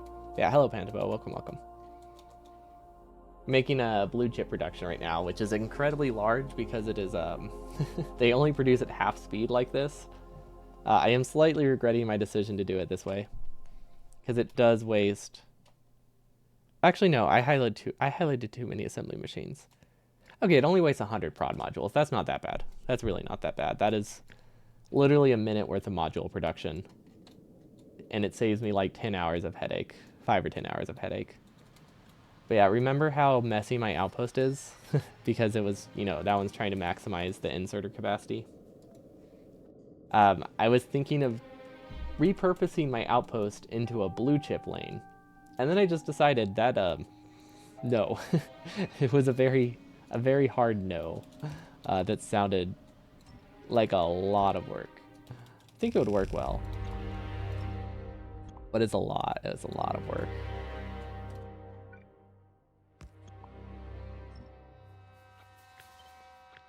But yeah, right now all of our blue chip assemblers work at half speed, which is a little bit not ideal, but it wasn't worth, wasn't gonna be worth spending like 2 to 3 streams trying to adapt them. Okay, so this, I think these aren't too tricky. I think we have way too many modules. Something tells me that we have our space science overproduced. But I do need to get the mining productivity out of the way pretty early, so maybe it's not too bad. Like, it feels overproduced, but the earlier the better. Because we can't get enough drills on an outpost without having mining productivity 5. Yay. Burner drill. Actually, this isn't a burner inserter. It's our awful problem. That's a burners are awful problem. Like just burner drills. Okay, well, let's see. What are our options here? We have 2 resources going in, 1 resource going out. The resources going in are throughput limited. And we need to fit red chips in this same section. These are also going to be throughput limited. I feel like ideally, red chips produce here. Speed modules produce on this side in like a vertical row. So let's actually do red chips first. I think the red chip design is more important, and then the speed module design can just kind of fit wherever. Because the speed module design is just way less complicated. Because it has one less item. Okay, sushi. I think sushi is a bad idea here. Although there is the option of doing sushi and then recycling only. I don't know. I haven't really looked much into sushi. The only sushi I've done is sushi that's a circle. I haven't done any sushi that only recycles what makes it through. Isn't that what the 100% does? Like the actual runs? The normal 100 design? Oh, what was that crack? I opened my jaw and it was just like... You know, love those sounds of just like standing up in the morning and just hearing like 1,000 earthquakes across the world just coming from you. Because this is their whole base. Let's see. They have 96, 96, 96, 250. Okay. I feel a lot less like our speed modules are wasteful because they can go into outpost. I completely forgot they'll be going into outposts. So yeah, we'll basically be we'll be launching rockets a lot faster for half the time, and then all of those speed modules can go into outpost production. I think we have enough time for that to pay off. But this is what I wanted to look at. I don't think it's that helpful because of the long inserters, but maybe. Okay, so they send them up and then back down, and then they go down. What the heck is this sushi design? I have no idea what's happening here. What is the benefit here? Oh, I guess it makes the points at where you connect resources a lot better. Like, I know it makes it a lot less... It makes it a lot less dense, I guess. But it just... Having, like, a 10-tile gap in the center for the sushi seems not great. Can this break at all? How safe is this? I guess that's the question. The real important question. Like, if it can break, then it's not worth it. I don't know if that was ever resolved. Especially in this version. But yeah, unless we can get coal on it, we don't really... Unless we can get coal on the sushi, we don't really have a huge benefit.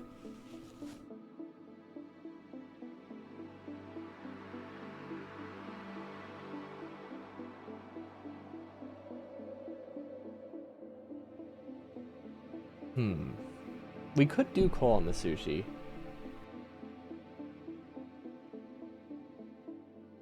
Okay, I have an idea. So, one way to do sushi, it is a little bit riskier, but as long as you have your prio set,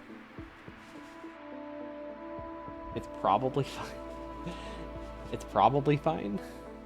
Not really. Actually, no, it's not that great. Because it can back up very easily. Maybe I just have one... Maybe I should have one that's not on sushi and then the other that are, so that way it can clear itself over time. Because basically my idea, instead of having... You know, this chain of 69 splitters. That's a weird number of splitters. But my idea was to have, on one side, pure coal, and then on the other side, we have half a belt of plastics, copper cables, and the likes. That lets us do this. It lets me make them as dense as they can possibly be because they're self-feeding. Now that's too many inserters, but the idea is still there. We are limited because everything is on one belt. It is limited to, I think, 6 long this way, though. Wait, that might be a deal breaker. I'm pretty sure that makes it a deal breaker. But the idea is that then we could have... Well, we can't have them here. We also can't have them this dense because they need outputs. Maybe this dense. But the idea is that it will constantly recycle everything that makes it through, which realistically should not be that much. Not much should be making it through. And then it sends it back down.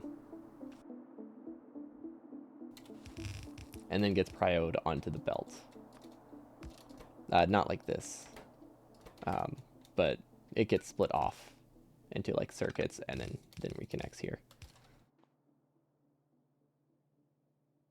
I think that would work. It's just the downside is that one, it doesn't actually look like it saves that much space because we are limited to yellow belts here. Although it does have a lot of different points we can split it off. Maybe we can make it work. Let's try. Could be fun.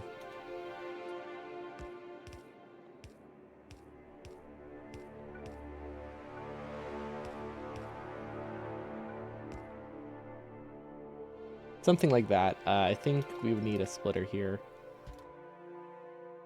And then this will go 24 long? Yeah, 30 long actually.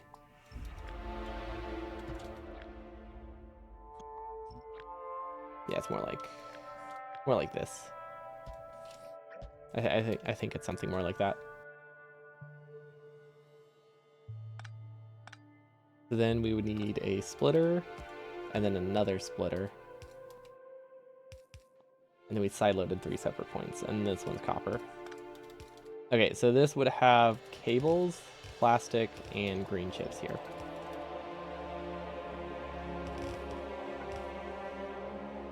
Then this one is missing the underground. Oh wait, that's not supposed to have an underground. That's why it's missing the underground.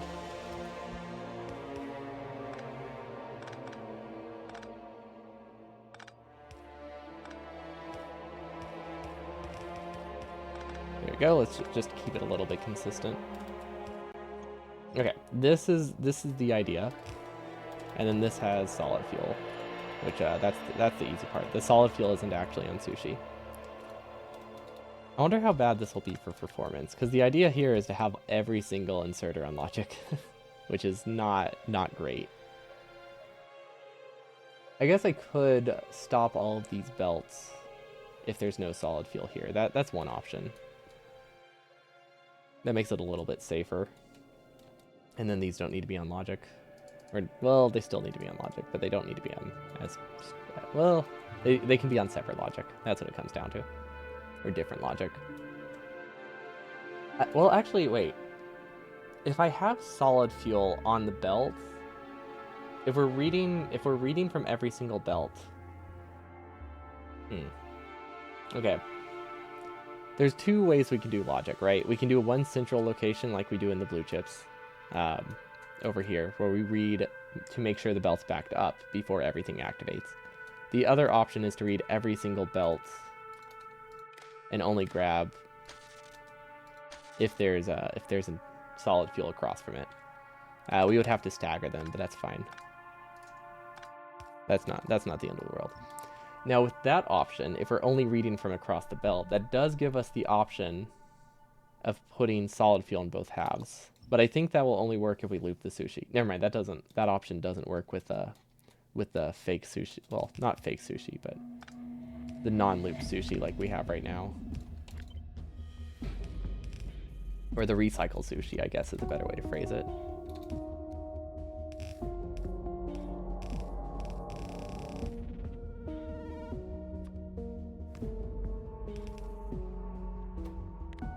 This needs to filter out everything somehow.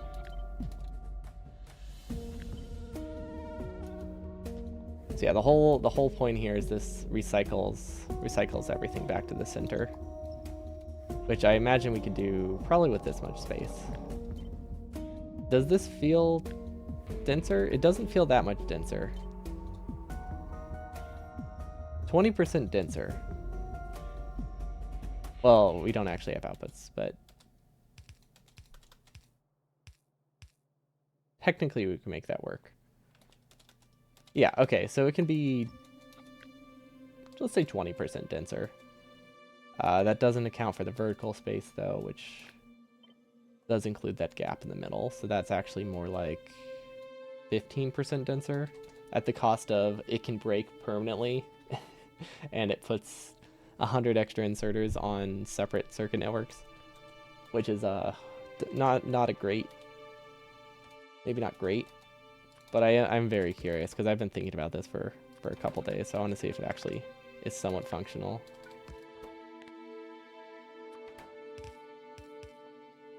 Okay, then we need to make sure this is on the right side. So this is actually going to be on the inside, which is not prioed, so we actually need to put this, we need to sideload this somehow.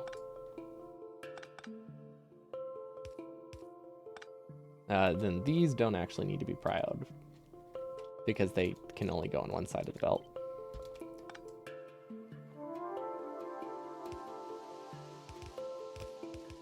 Yeah, so that should work.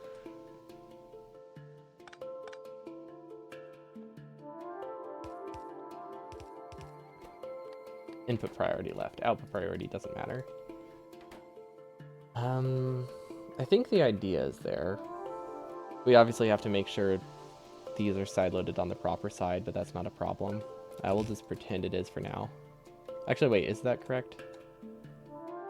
This is over. Yeah, okay, that's correct. Plastic is on the top, green chips are on the bottom. Okay, let's try that. That would be here.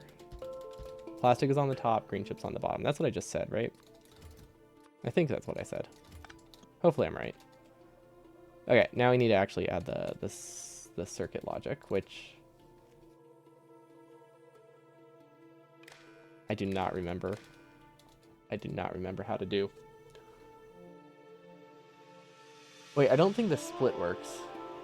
I actually think green chips... I think wire need to be on a different belt. Yeah, no, this doesn't work. I mean, it might work, but I don't really know how to do the logic to make it work. So we need to read the belt contents. I remember that much. And then this one we do like plastic is less than 1. I guess for now, to see if there's even any reason to like consider this, we might as well keep trying it. Because it could be that we just reveal an even worse problem and this is just so much worse than we thought it could possibly be. Yeah. We didn't change the circuit network. There we go. And then this one needs to be cables. Okay, well, it wasn't working, so that's a great sign. It's a great, fantastic sign that is working well. Okay, let's change this to red chips.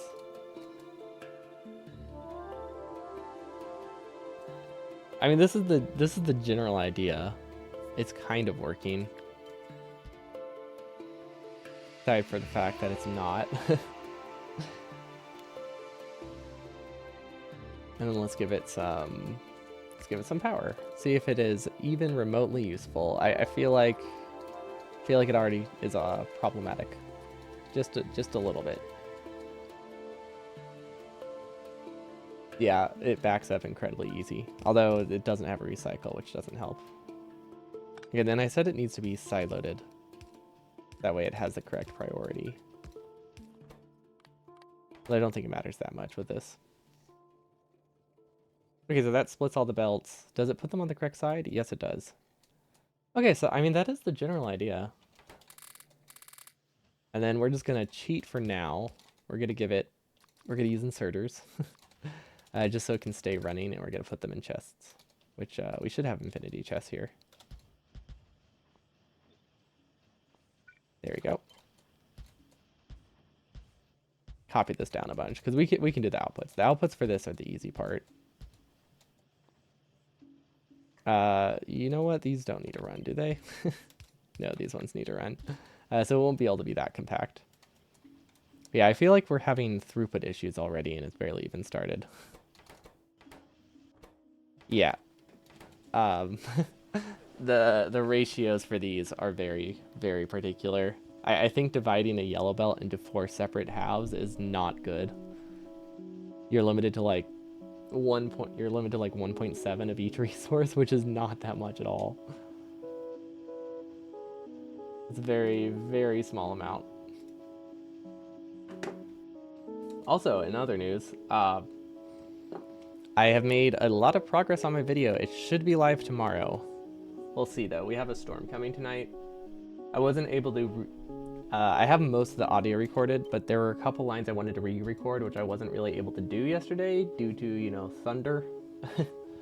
Constantly picking up those sounds. And I'd rather get a clean recording than have to use like some kind of post-processing to remove that. Yeah, good old thunderstorms. At least it sounded nice. See, I won't get it uploaded today, but it should be live tomorrow. If not, the very latest should be Saturday. But yeah, I had a lot of fun with it. It was incredibly difficult to edit. Yeah, I think it'll be pretty obvious why, but very, very slow to edit. Hence why it's taken. Okay, it hasn't taken 3 months, but it's definitely taken like a month of on and off work, at least. Okay, so this is not an option. What's our problem? I think this could be set to less than 2.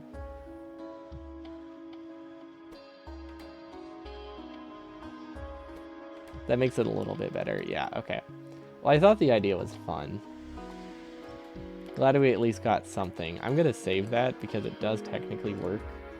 It's just very bad, and I think it's a fun design. It might be worth re-examining.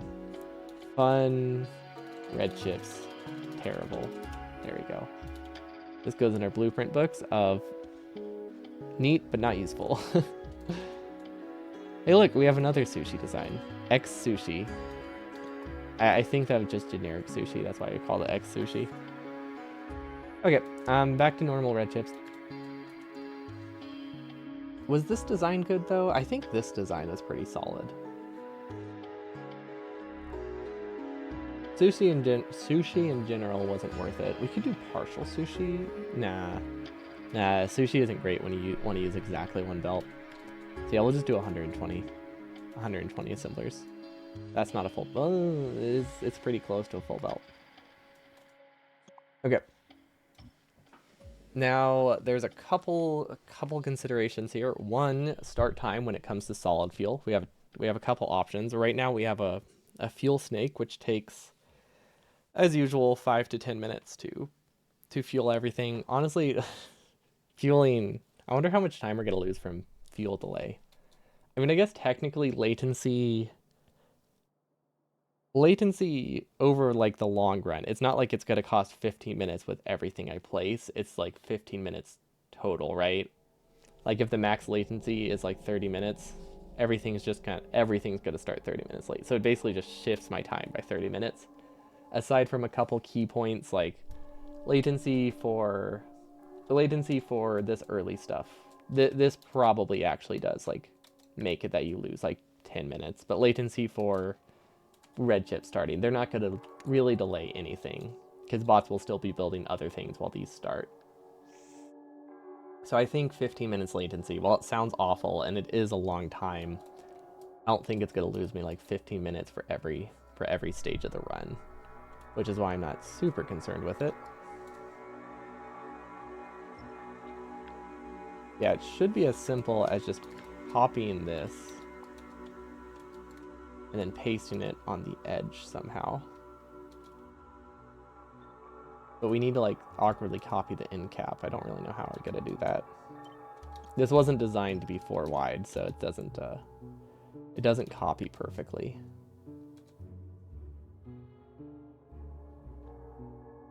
Or at all.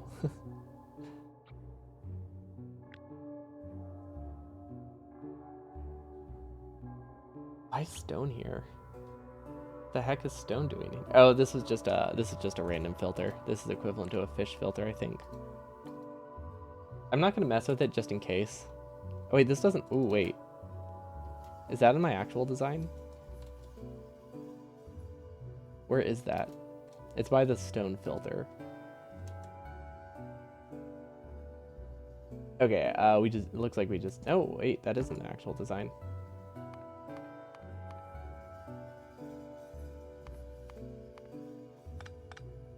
Okay, glad I noticed that. At least it's not that many assembly machines, it's like 5. And yeah, this does look like it's a random filter.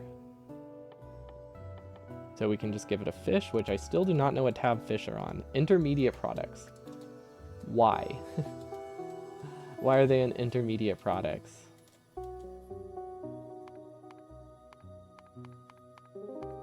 I cannot possibly think of why, but sure. Maybe because you get them from launch? I don't know. I always think of them as military. I think that's just because they act as healing potions, so it kind of makes sense. Maybe I should try... Maybe I should just rebuild it. Yeah, I think that's our best option. Because a lot of the way this fuel snake is shaped, I think is because we tried to make the connections really tight. Yeah, we'll just make this one have cleaner connections, and then we don't have to worry about it. Okay, so how does this tessellate? I think this tessellates in this segment. We can probably say it tessellates that way. Yeah, that should be fine. Okay, and then we need to make it another half wide, I think. Which is here and here. Okay. Yeah, because ideally I want to share the splitter. Well, yeah, it's close enough to full speed. Ideally I want to share the splitters, just because that makes the splitter part cheaper. These aren't great at grabbing from splitters, but because they're not self-feeding, it's not the end of the world, so we can live with that. Okay, that seems good so far. No idea what this middle lane is. I think that was... Don't know what that was, actually.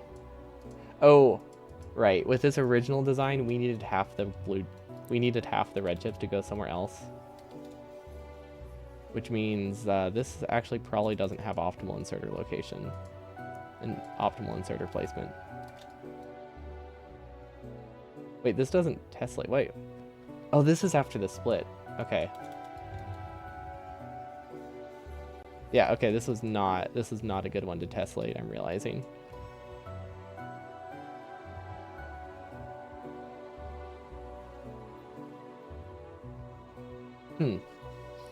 Okay, well, we can save a lot of entities here. Every other section. Yeah, we should have done this before. Definitely should have done this before. We pasted it 3 times, but that's fine. We're learning. Actually, no, we're not. Because we did this earlier today. If we were learning, we wouldn't have done it today. Okay, that seems fine. Underground.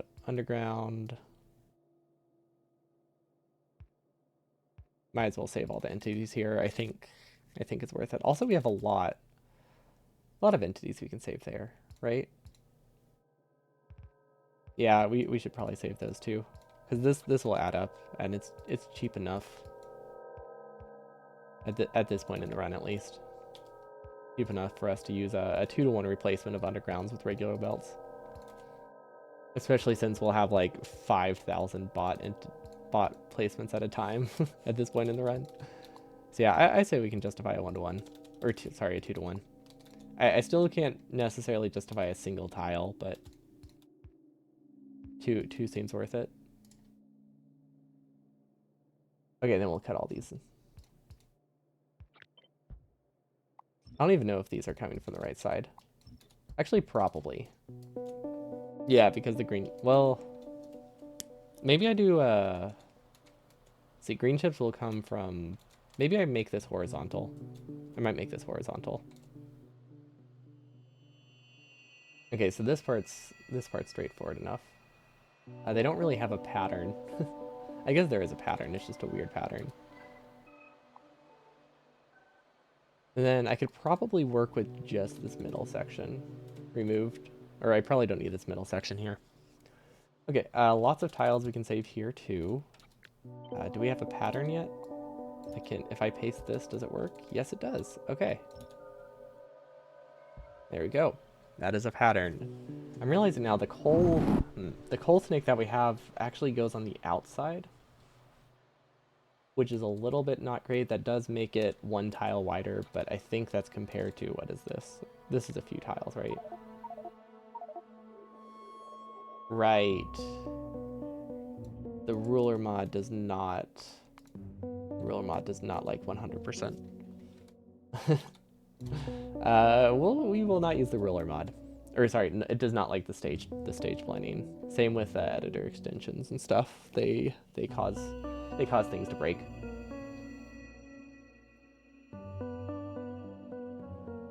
Okay. Well, if we can't do that, I guess we can use the old school tape measure. Okay, so 55 tiles versus 57 tiles. Yeah, that's not worth trying to save that tile then.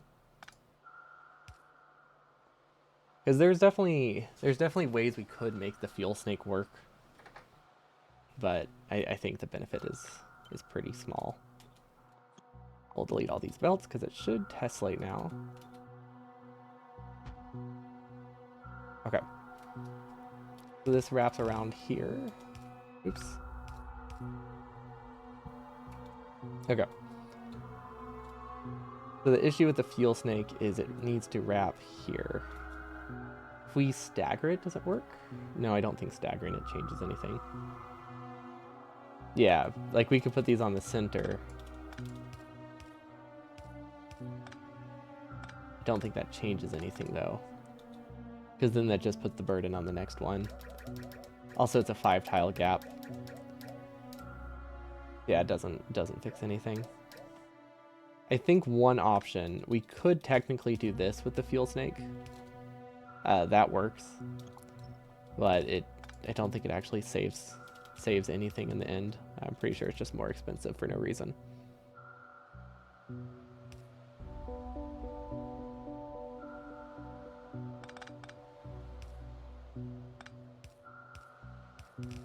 Okay, I kind of wish we had a more creative solution to the red chips.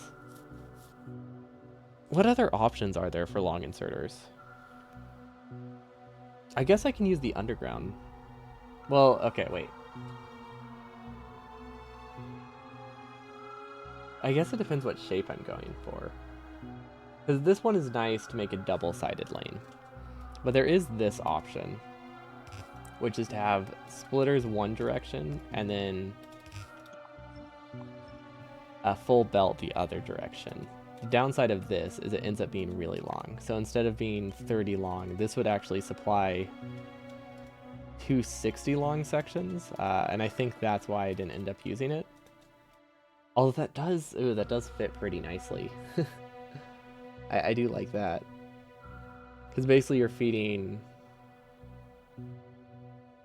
a full belt into one long lane. Okay, it doesn't work nearly as well as I thought. Actually, wait, is it 30 long? No. Wait, does it have any difference? I feel like it would be twice as long, right? Because this is supplying 50. Yeah, this is supplying 30. Oh, yeah. It's supplying 30 on each side. So yeah, this is the size it would be. And it would have 4 belts in the center instead. So let's just get a space estimate real quick. See if that's worth considering. Because I don't think we've used that design much. So this is what it would look like with that design. 3 tiles in the middle. Actually, we could do it with 2. Actually, that makes me wonder. Should I make this condensed? Because I can save 2 tiles. Oh, internet's dropping frames. Well, maybe a ton. Dropping them consistently for the past like 30 seconds. Guess we'll find out. Yay, internet. Maybe one day. But yeah, this is all right. So this is the footprint it would be if I wanted to use not the splitter method. I mean, it's still a splitter method. It's just a different splitter method. Honestly, it fits so nicely here, though. Well, wait, hold on. Does it fit nicely?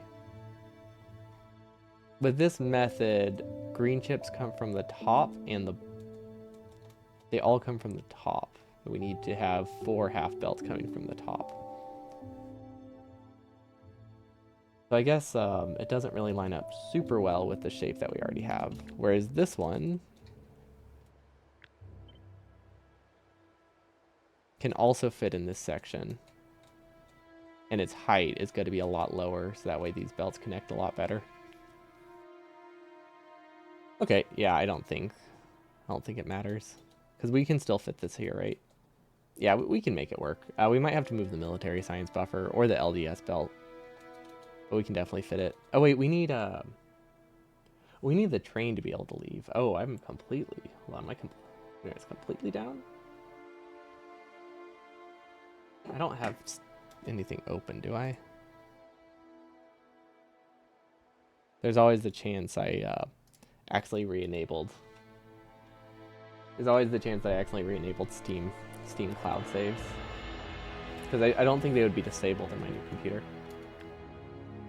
Okay, I'm right. I think that was it. I think Steam was open. Okay, so that's one option. The other option is gonna look... Well, let's actually get the amount we need. Oh, that is actually very... That feels very compact when it's folded over like that. Oh, that fits so nicely. The shape is just so perfect. Of course, we still have this awkward space down here. Well, this is where the silo will be, right? Actually, yeah, this is where the silo is, so I guess this isn't that wasted space. That much of a waste of space. So this would go here. Silo fits in here. We can probably get a train through the middle. Because we need a bunch of exit points for the exit and entry points for the train. Just for the building trains, that way it can go out of any side. Although it's not the end of the world if that doesn't happen.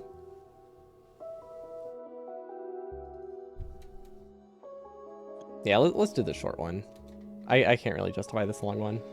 Mostly because it really complicates the resource inputs. Although I guess if we do the short one, we have plastic coming all the way from up here, so that's also... that's pretty far. So I guess either way, we're going to have a lot of very long belts. Oh, this one works. This one's technically pricier. Actually, this one's a lot pricier. Well, not... This one's more entity heavy, because it doesn't share as many belts. So yeah, we'll go with this one. It's tried and true, it works. Did I make it tessellate yet? I don't think it fully tessellates. Oh gosh, which ones did I copy? I copied 40 at the time, so that means this. This is what I was trying to make work.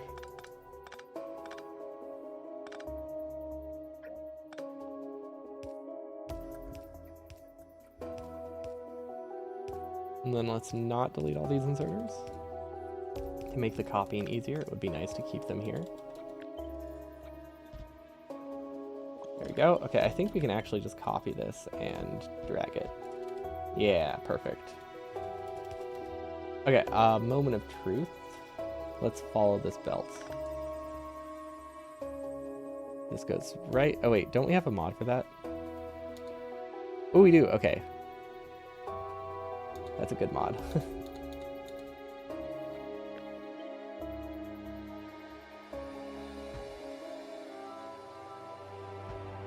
Okay, so this should be 104? What is this weird design? Why is the stream zoomed? Good question. Has it been like that all day? Fish taco, the fish taco.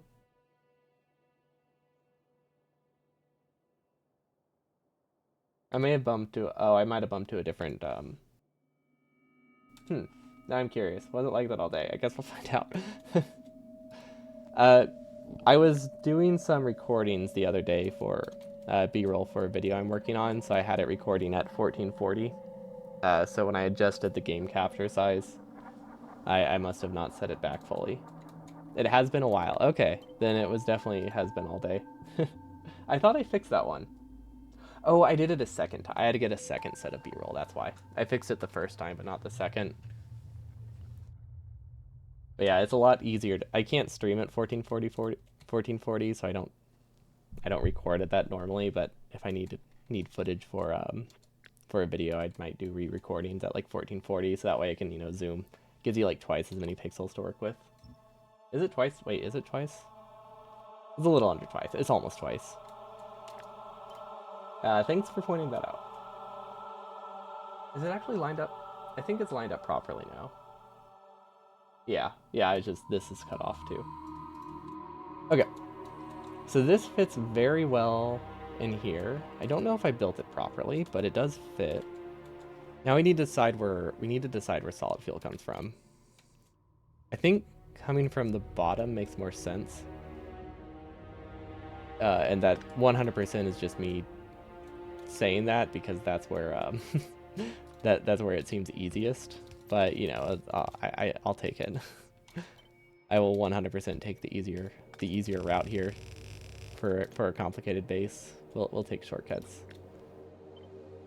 Okay, there we go. Wait, why don't those tessellate? Oh, I copied the wrong pattern. This one copies here. I don't actually like that splitter. But I am not fixing all of those. We're keeping it. We're keeping that splitter. Except they need to go the right way. There we go.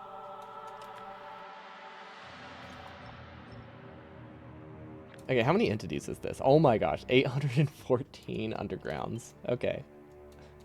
That's gonna take a while to build. Okay, so it needs to go here. I think we move military science. Which... Is this wider than it is shorter? Okay, so if we rotate this, that makes things a little bit better.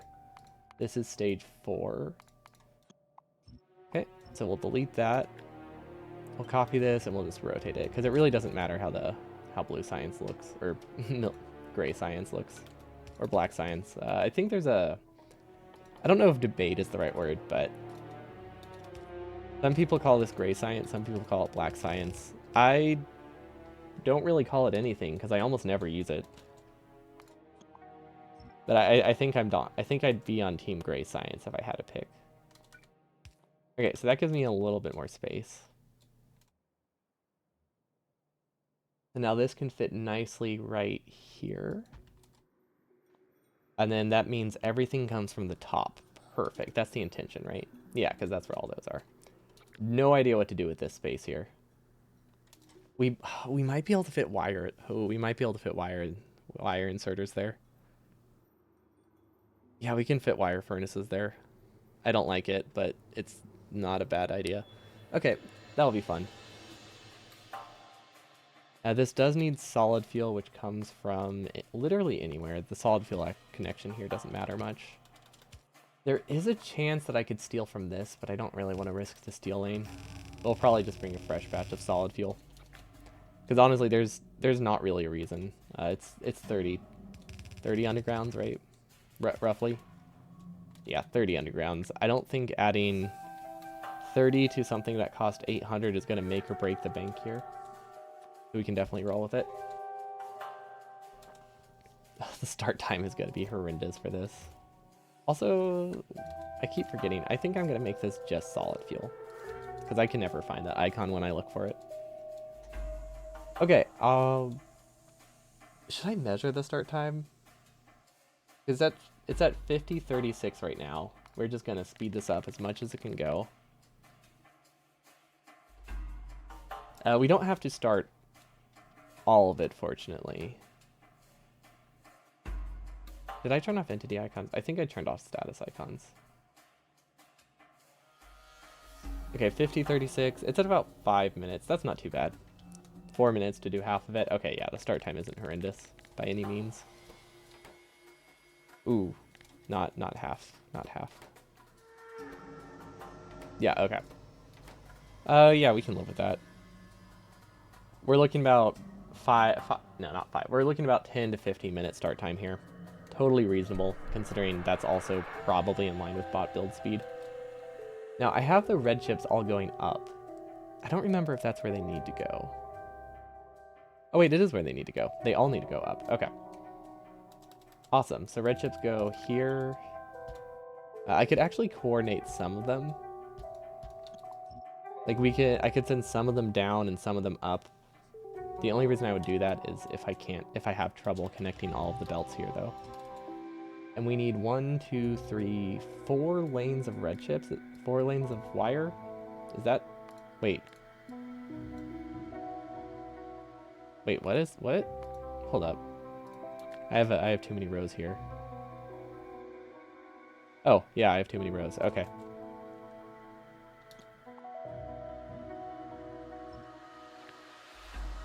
$128.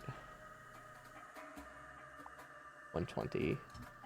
There we go. Okay, so we can actually shift this down. Now the solid fuel's easier to connect. Okay, no idea how I copied that extra one, but that's fine.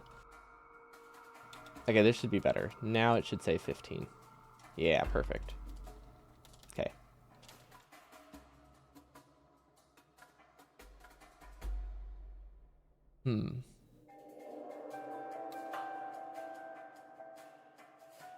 Do we need this one? Yeah, okay. I was trying to think if we could condense it by a tile by not having this belt, but yeah, that doesn't work because these need inputs. Okay.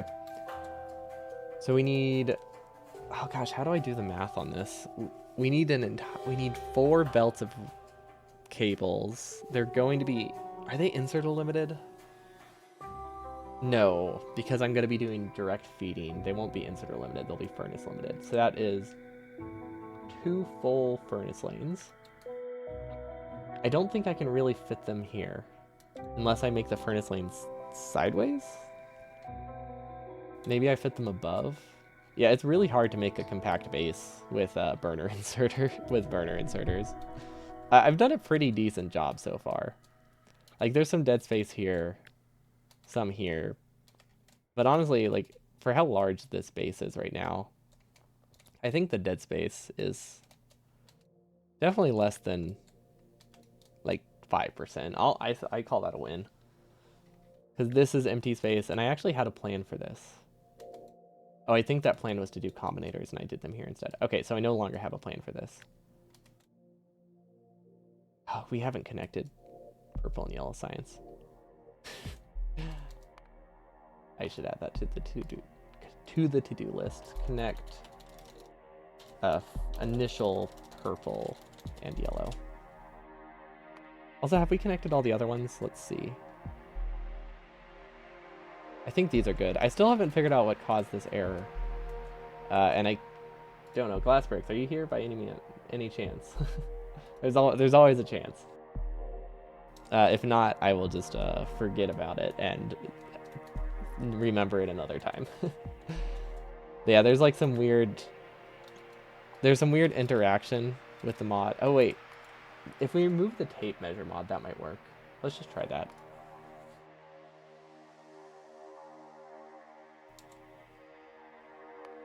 Because if we know this mod doesn't work, let's see, what was it called? Is it tape measure? Tape line. There we go. I hope this removes the errors, because it could actually make things worse. Moment of truth? Are the errors gone? Or did I break everything even worse? I'm going to save this as a new version. The long loading time is not promising. Oh, wait. Oh, it's because it was removing stuff. We're still going to save it as version 1.1. And the only difference between version 1 and 1.1 is it has one less mod, because I really want to back up in case we permanently broke stuff. Okay, so yeah. I guess it just wasn't compatible with that. Alright, what were we doing? We were trying to figure out how much copper I needed for the cables. We need 4 belts of cables, that's 2 belts of copper, and I want to fit it here if I can. Maybe I fit it vertically. It makes a lot of sense if I fit it vertically. Dude, where's our old red chip? Oh. Interesting. I forgot that our old green chip design produced them at the end.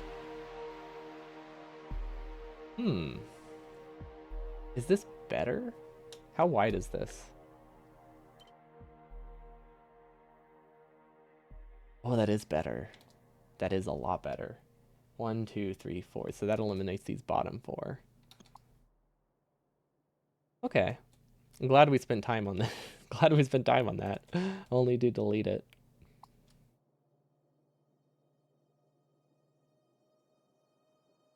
Okay, we have the backup saved in version 1.1, so yeah, we can just delete these bottom 4. I mean, it was still worth it because this top one is still useful, and this is not all the green chips we need. Although, it is honestly, most of the time when we need green chips, we also need wire, so I guess it is most of the green chips we need. I should have copied more there, though. Okay, I think this tessellated in... I think this was a pair. Okay. Oh, I remember. To make it tessellate a little bit better, I added the tiles in between. Oh my gosh. We have not done entity savings on this one. uh, okay. We have a couple options here. We can do the entity savings on the first one and then copy it and then double check, or we can just leave this one forever. But I think we need to do entity savings here. What layer is this on? 3.2, okay. Oh gosh, is there a less manual way to do this? I don't think there is because these are just under full drags. What is this? Oh, this comes from the other side. Okay, I remember this design now. It's a cool design, actually. I really like it. Ah, that one's not worth saving. I think this is still at a point in the run where saving 3 to 4 tiles is worth it, but saving 2 entities isn't. Or sorry, saving... What's the difference? We're comparing these two. Okay, so saving 3 entities is worth it, but saving 1 entity I don't think is. 2 is in the middle ground. I'm unsure about 2. Like, I don't think that one's worth it. But that one right there, that's 3 entities for free. Yeah, there is no way this is going to. This is just a fully manual process. Although the fact that I'm rotating it just to keep a pretty pattern isn't helping. It's 100% just using time. But it's pretty. That's what matters. Actually, wait. No, I guess I would have had to rotate it anyway. So it didn't actually waste time. Okay, so that's a lot of entities. I don't remember what the number to beat was. So that's at 412. That's at 200. Oh, that actually saved like 150 entities. That's actually a lot. A lot more than I was expecting.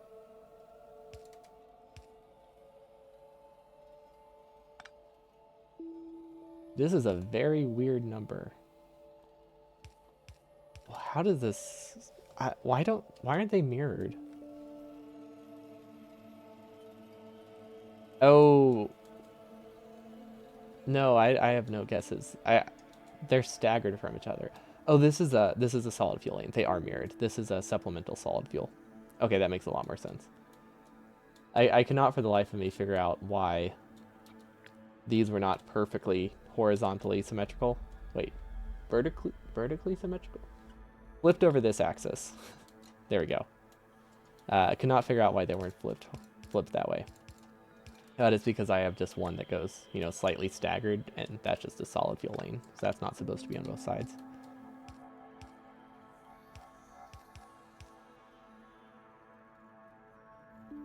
I am so concerned that we are going to break everything when we do entity savings. Because this is the only reason we're doing entity savings on this right now is because we're about to copy it like 2 to 10 times. So it's important that this is decent. Like the rest of the things, they can be kind of messy. This one has to be pretty solid. Because we're about to copy it 2 to 4 times right now. And then we need another 2 to 4 for our outpost. If we want to be able to produce enough. What are we producing? Yellow assemblers. Yeah, yellow assemblers. They use a lot of blue chips.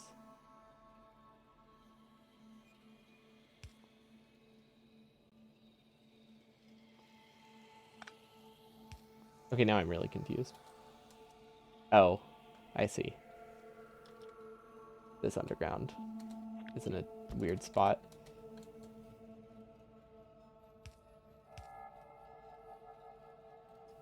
Huh. Okay. Technically, that doesn't do anything, but it's very confusing. Okay, this goes down, then it goes up, then it goes down, then it goes up. Okay.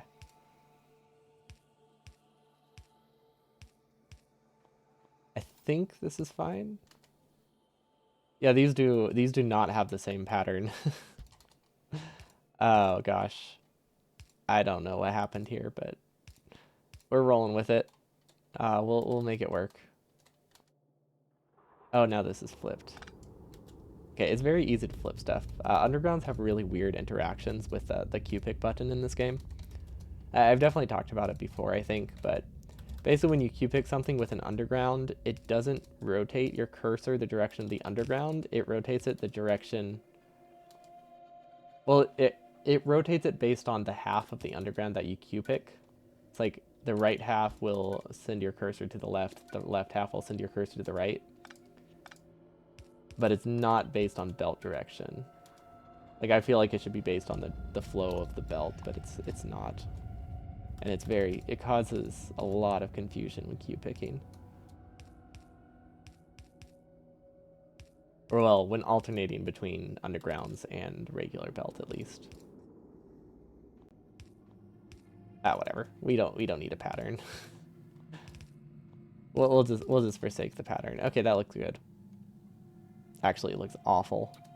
But we're rolling with it. You know what? That can be base version 2.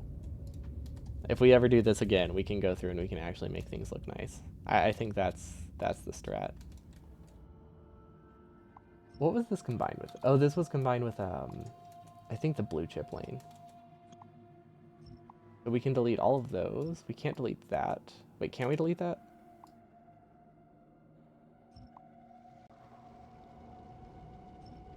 Okay, this one is necessary. Okay, I think that's all for that side. And then this one's a lot easier to delete because it doesn't have any undergrounds going, or yeah, it doesn't have any splitters going into it. Is this red belt necessary? I think it is. It is. I don't remember what it does. Actually, no, I don't know what it does. What does that red belt do?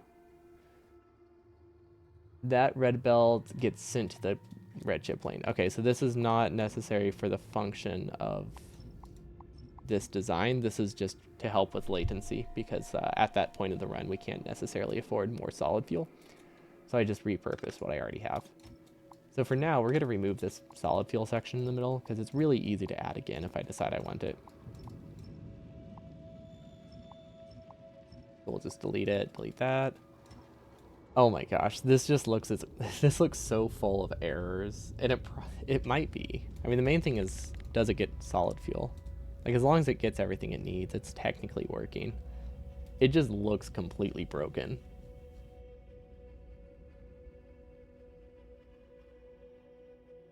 Very, very, very broken, and that's just because we didn't have a super consistent pattern with the undergrounding. But hey, we probably saved most of the entities we can. I mean, we did save 300 to 400 entities for this, so that adds up. Okay, solid fuel I think is still... Actually, solid fuel is not making its way through. We broke it. Okay, that means it's broken the original lane. This is the 1, 2, 3, 4... Okay, about the 4th furnace we broke it. Where is that? There we go, this one. Stage 3.2. Okay, there we go. Now it's making its way through. Okay, I think it's good now. It doesn't have any wires, so we can't fully confirm it's working, but it probably is. I don't remember what this was. Oh, this was my old design. This isn't the wire design. So I wonder why it looked off. Is there anything I can repurpose from this? No, because this is wider. Yeah, we can't really reuse it. Although there's a chance that if I flip this, we can probably save a tile in the middle. Actually, that could add up.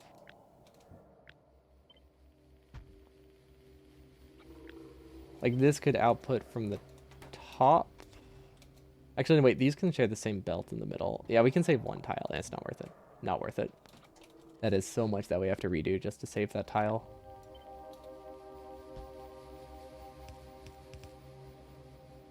Okay, now we're going to rotate this. Yeah, we also have to do literally all of the connections to coal. We have not done any of them. That is going to be another fun. Honestly, we're going to have a cleanup day, and it's going to be very, very game breaking. Well, we're going to basically break every single build we have. Okay, so this is 1, 2, 3, 4, and this should be half a belt, half a belt, half a belt, half a belt. Okay.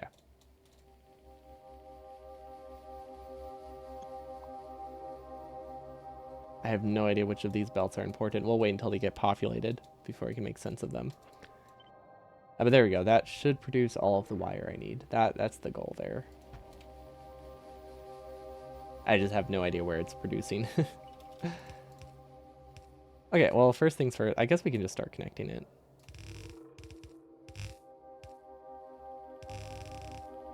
The wire is the easy part, actually. The wire is the easy connection. It's the copper, or it's the green chips that I have no idea how they connect because they're outputting from a very weird segment. Okay, so this goes down. So yeah, if we connect all the wire first, I think we'll be fine. It will help us at least visualize what's happening, which is always a good start. And then this one just goes straight through. Okay. I think this wastes a lot of space. So what we'll end up doing is we're gonna put the speed modules there, and we'll actually have to like rotate them all down. But once I have them straightened, it's a lot easier to work with them. So we straighten them first, and then we'll kind of push them in the corner. Because if I try to connect them right now, I have no idea what's on these belts. We also could probably could use some power. That might help a bit. Yeah, I'm assuming this is one belt of green chips, and this is one belt of green chips. Now, we don't really have a good source for plastic here. But I'm assuming we'll have one belt of plastic that's just going to come like straight through the middle. Okay, so there's green chips, there's green chips. I think realistically it makes the most sense to combine these things ahead of time, so that way I can get an idea of what I'm doing.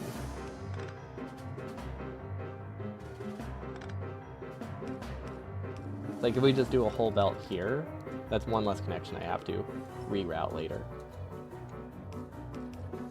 There we go.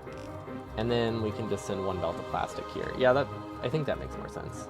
Conceptually, it's easier to follow.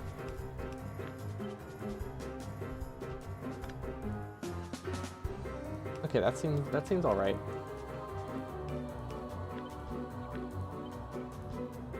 And then same thing here, which actually,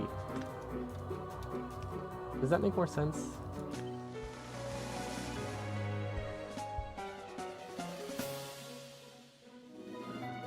No, I don't think that saves any tiles.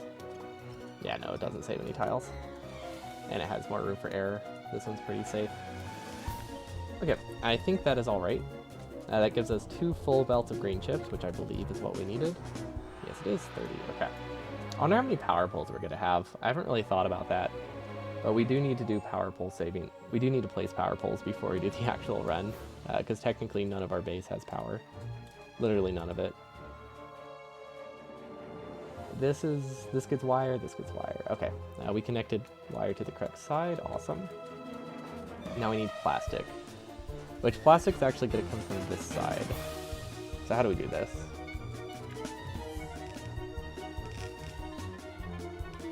Ooh, probably something like this, actually. Yeah, I think this is good.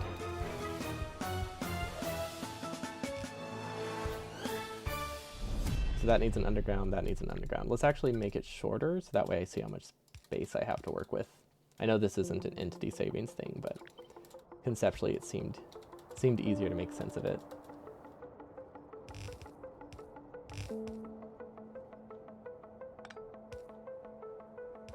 I think that works.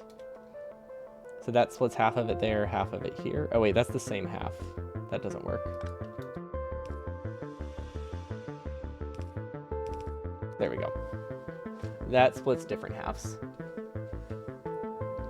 And it's decently compact. So this needs a full belt of plastic, and it should be fine. Now I can copy this and paste it over here. No reason to rebuild this one. Let's see if that works. Let's see if I actually copied it correctly. I feel like I didn't. I mean, it mostly worked, aside from the fact that this has a separate pattern than this for some reason. Okay, yeah. That's weird.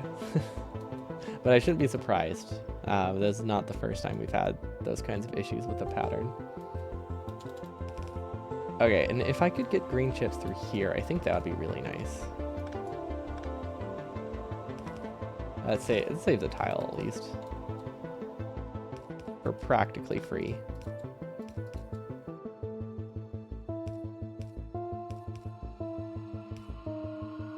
Then this can underground, and then we can fit it through here. Perfect. Okay, we can't really do the same thing with the plastic, which is unfortunate. Or maybe we can. No, we can't. But at least we saved one tile. Okay, we'll move all of these up, because I think plastic will have to come through here now. So plastic goes here, here, and then here. Then for now, we're just going to give it an infinite plastic source just to confirm things actually work. Good start. And then they don't have coal. That's a bad sign. Oh, it's because of the burner. It's because of the mod. I've noticed that the mod has some issues with burners that can't die somehow die from the mod. We just have to delete them all and replace them. I think it has to do, if I switch stages at like a very specific point, I think they consume fuel, but they don't actually grab any fuel. I don't know. I'm not sure exactly what causes it. These are not working. Oh, one of these is flipped. But I mean, conceptually this works great. And now we can condense all of the wires. And things get a lot nicer. I don't know how those are flipped the wrong way, but at least we caught it early.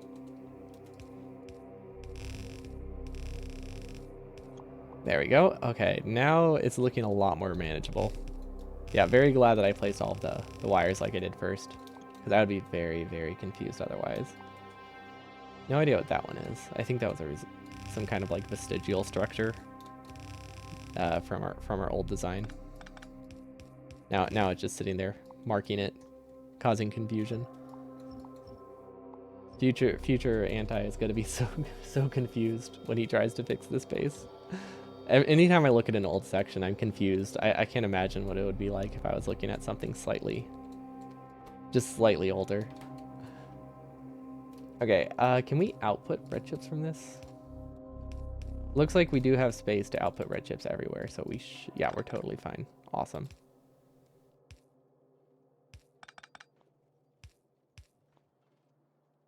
Still not convinced that I actually need this many. Well, I need this many red chips. That I shouldn't combine them at the bottom. But I don't think it makes a huge difference either way.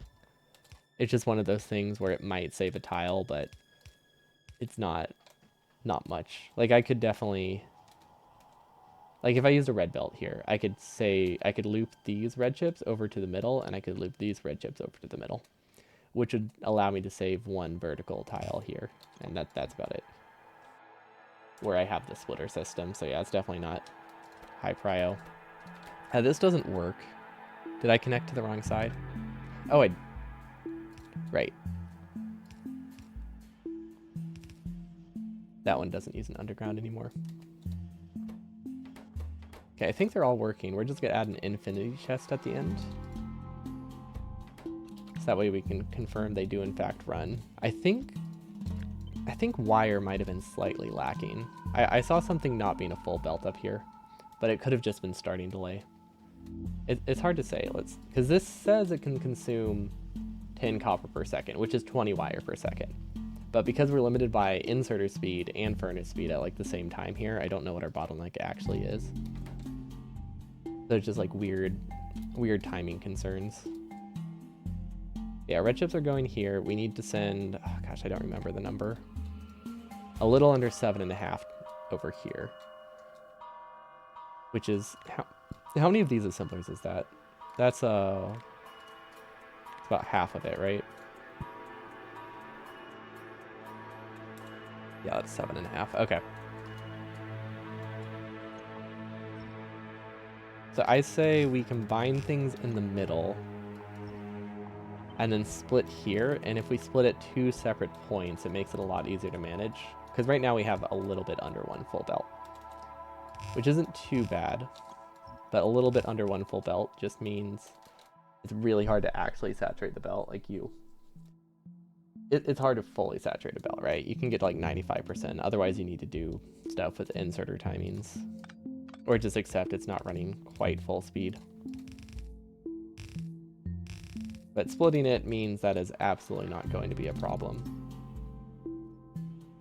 Yeah, we'd be hard pressed for it to be a problem now. Because now it's split into 7.5, and 7.5 and anything extra is just going to make this be like 10, probably.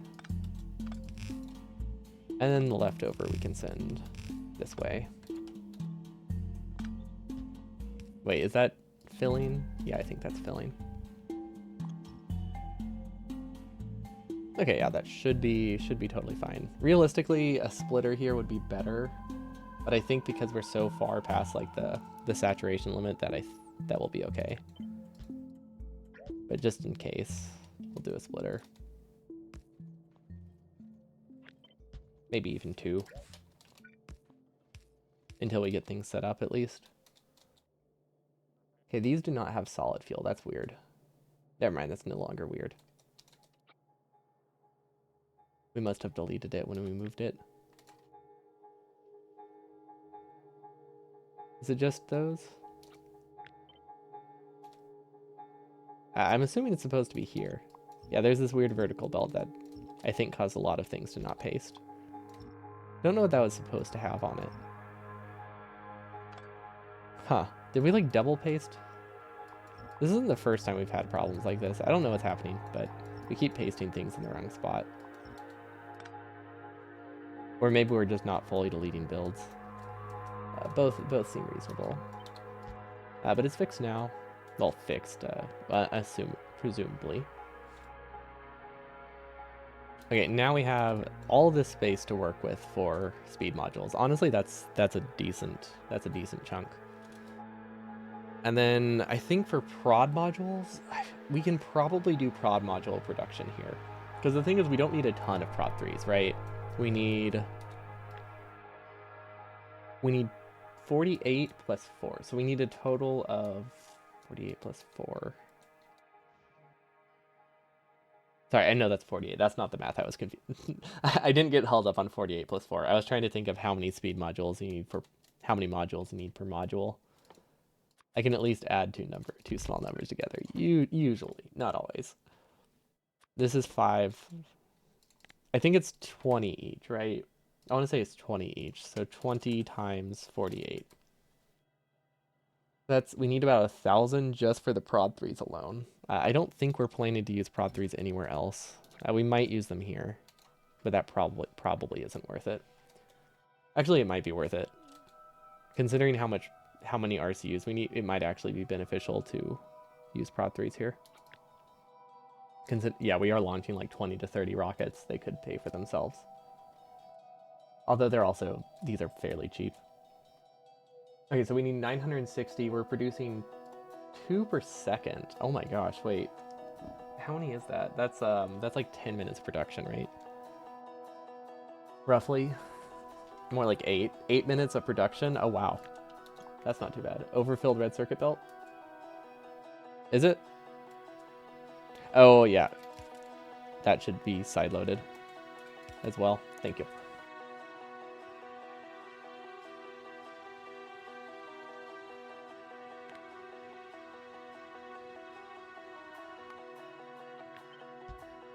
We also probably should be deleting it at 2 separate points.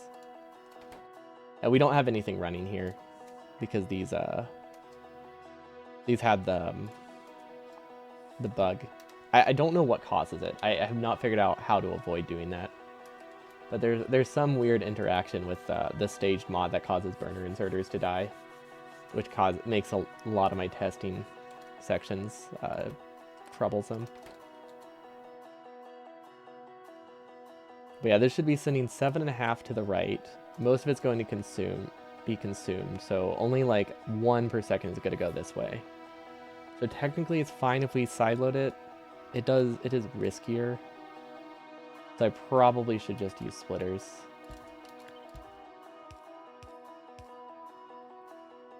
Does that work?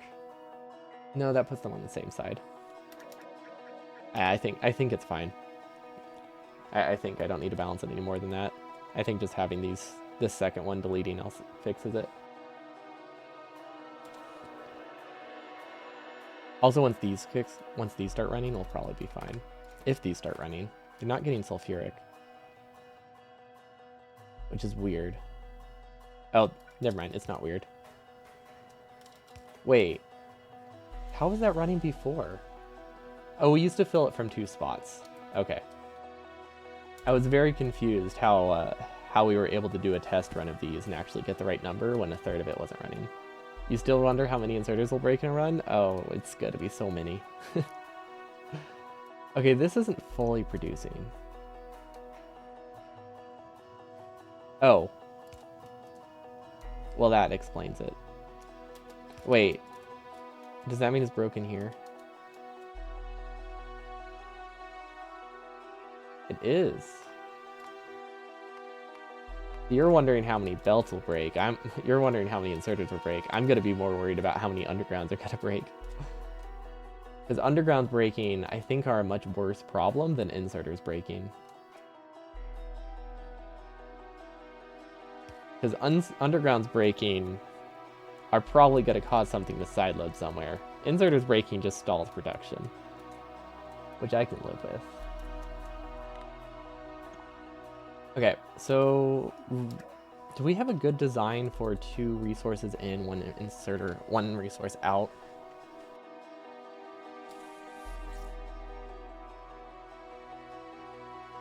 Well, I guess because we're using this space, our general pattern 1, 2, 3, 4, 5. So this is our usual pattern. Red chips are coming from the bottom, so a pure belt of them makes sense. Green chips come from the top, although this pattern only really works if it's only really beneficial if it's only 1 belt.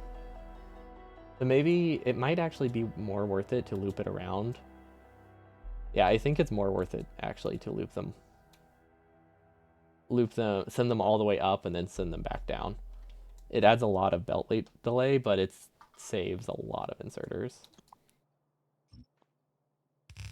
Yeah, we can send this up. Then we sidled it with the green chips, and then we send the green chips back down.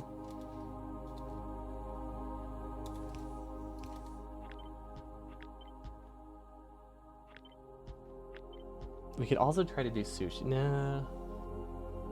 Maybe. Would sushi be worth it here? I don't think so. I think sushi is going to be hard to justify with burner inserters. That's what I've come to realize. It is very, very hard to justify. But we could do this pattern. We could do logic. This is pretty condensed. It's not terribly safe though. This does need logic to work. Especially since the alternative is to just use a bunch of splitters and not have to use logic. This doesn't actually save any tiles, I don't think.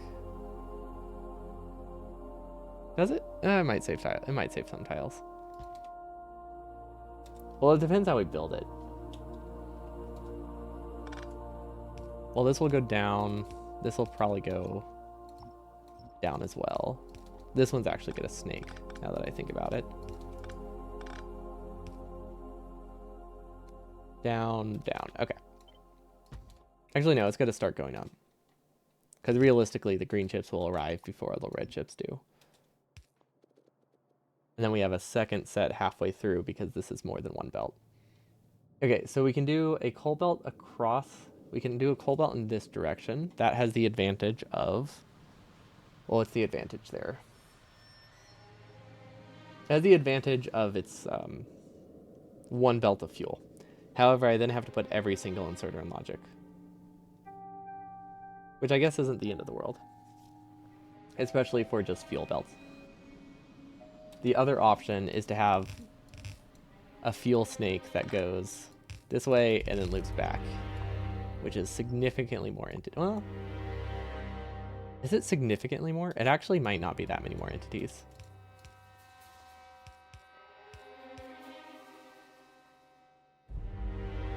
It's actually not.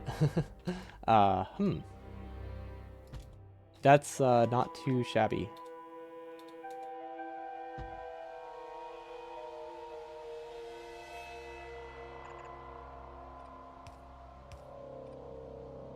Considering this is safer, the only downside, well, okay, latency is going to be a little bit higher, but that's also going to be offset by the fact that it doesn't need logic, so latency might actually be lower.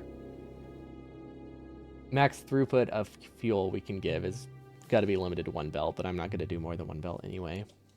So yeah, all it adds is this tile and then the one on the end. Okay, I like this. We hadn't really done a design like that before. I think it's because we haven't really had a ton of just purely bot builds. At least for this kind of two input builds that aren't direct feeding. Because we haven't really done much that aren't direct feeding recently. Yeah, this is pretty solid. And then how long did I want it? I think we needed 30 assemblers, so I was gonna say do not 30, we need 60 assemblers. So this can go up, and then on this side it can go down.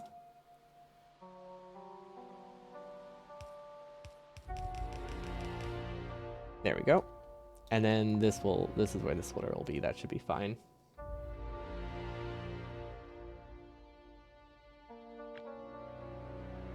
Maybe. I think. My math might be off. Something here feels off. Oh, wait. We copied it too soon, though. It was not ready for bulk copying. There we go. Now it is, I think. It's so ambitious for me to think I need this much production. But it's better to have too large of a base than too small, right? Because this stuff, if it stops running, I don't think it's not terrible for performance if it stops running.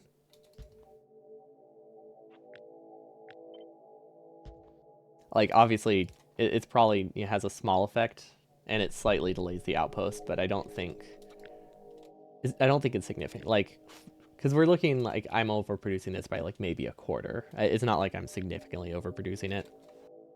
That's not going to delay much. Not going to delay it by too much. Okay, so this should be 5. This is 8. That's 8? Wait, what? Do I only need 40? In my mind, I needed 60. Okay, well then. Huh. Okay, what's the better design then for this? Also, do I want to be able to burst out more? No, we only have the red chips to be able to supply 40, I think. Yeah, okay, we only need 40. Don't know why I had 30 in my mind.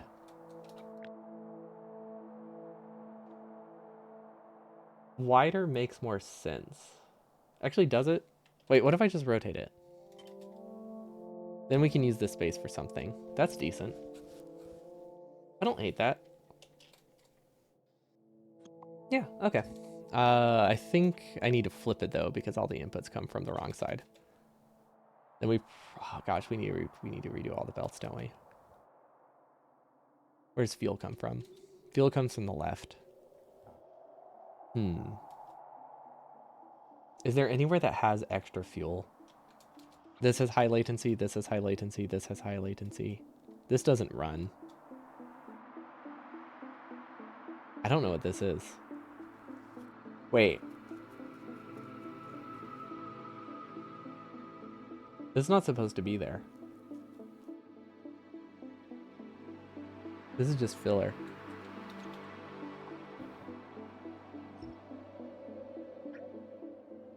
Yeah, this is just me copying something so I could edit it. Or we forgot something. Okay, does that break anything? No, actually, it makes things a lot nicer. Although we do have to redo these connections. But yeah, I think everything is on a much nicer layer now. So let's line it up here. Transport belt is in the way. What? Where?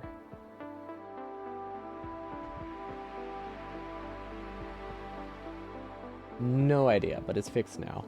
I might have just been trying to place it one tile too low. Like I said, these outer ones are copper cables. These inner ones are... These outer 4 are copper cables. These inner 2 are green chips. Okay.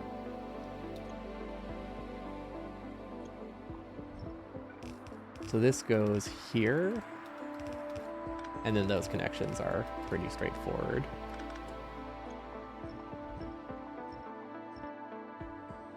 This is circuits, and this is circuits. Okay. Good enough. We can try to clean up the corner a little bit, but it seems like it will work fine. Okay, so now it's a lot less tall. I was wondering why it was that much taller than our old design. Because we used to have just 3 of these, and I was wondering why this was taller than 3 of these. Or so much taller. And that's because I was adding an entire half lane. Okay, now, for some reason, these don't fit as well. Oh wait, that's different. There we go, this is what I'm supposed to be fitting.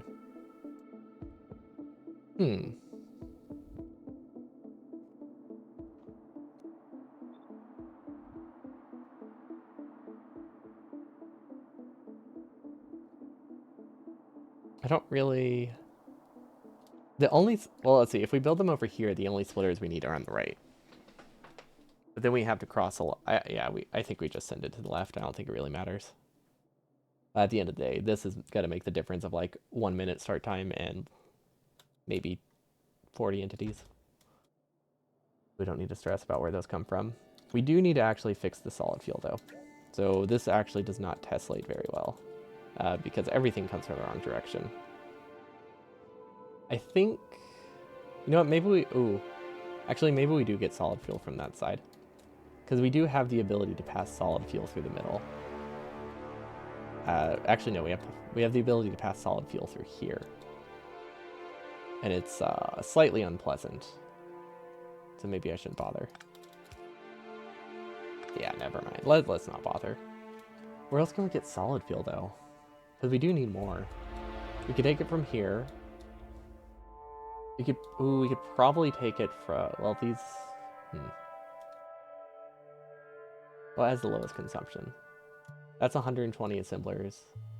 These are all basically constantly moving.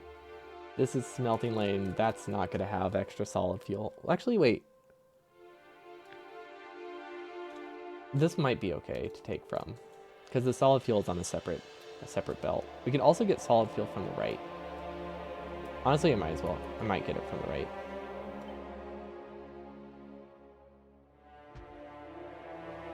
I think that makes a lot of sense to me. Okay, and then we need a splitter here. Just for throughput purposes. And a splitter here.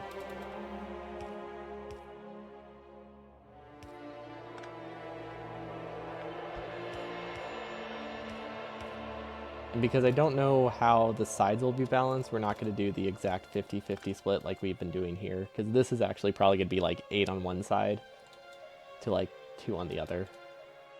No, those aren't numbers. That was a ratio. I don't know why I used 8 there. But yeah, that should be manageable.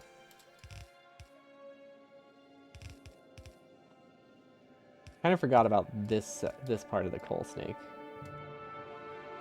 Oh, wait. Is that right? Yeah, I completely forgot about that part of Coal Snake. Okay, so it uses a few more entities than I thought because of that. Still worth doing because it is a fairly tight Coal Snake. And I think it's way better than having circuit logic on everything. And it's not like this tile would be used for literally anything. I can't think of a use for it, at least. We'll do a splitter prio here. And this will get rid of anything extra. But we don't really have anything extra now that the blue chips are running. That goes up, then it goes around one more time. And there we go, we have speed mods. Oh wait, this isn't running. Okay, we can probably move it a little bit to the left to try to fit in the corner better. Because if we fit this in the corner, we can do a train here. Which is, actually, we do want to train here. So yeah, let's just put it in the corner right now.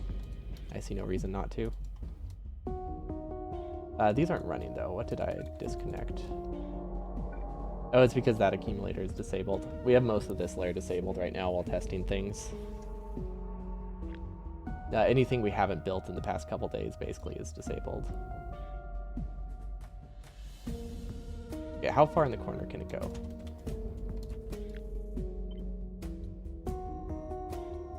I think we can go as far as here.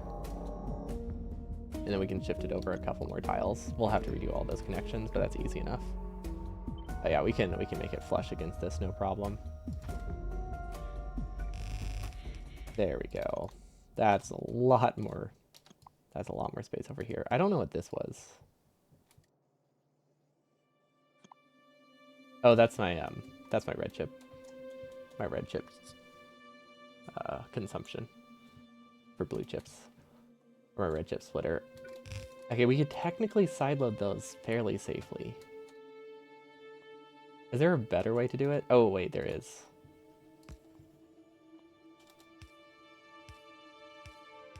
Yeah.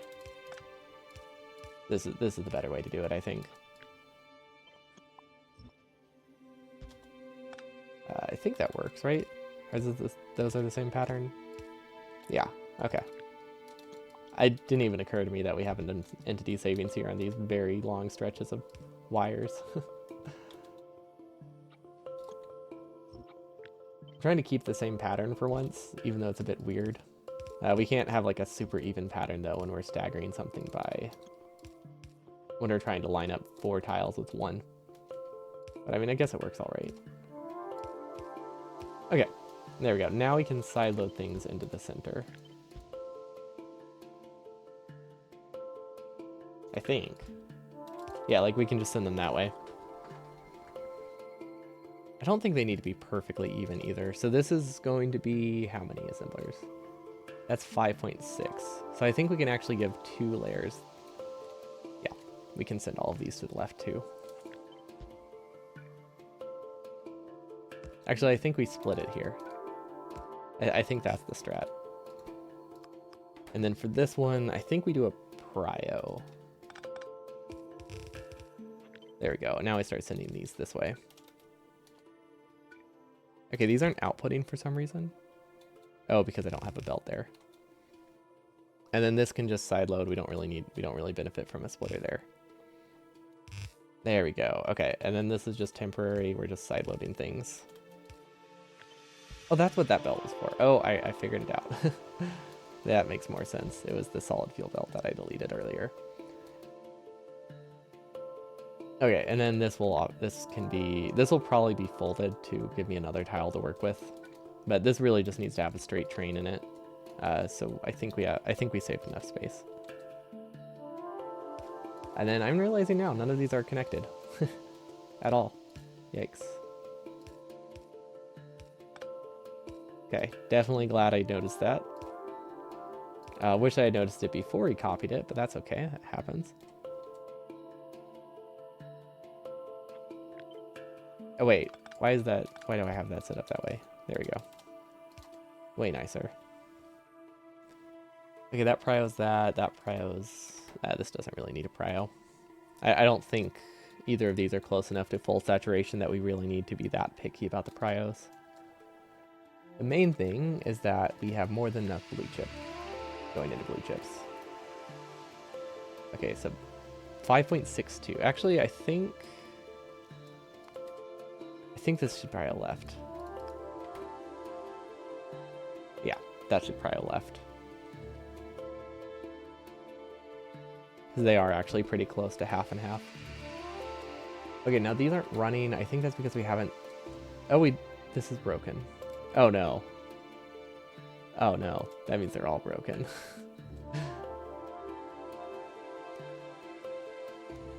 Wait. No, they're not. Oh, wait. What?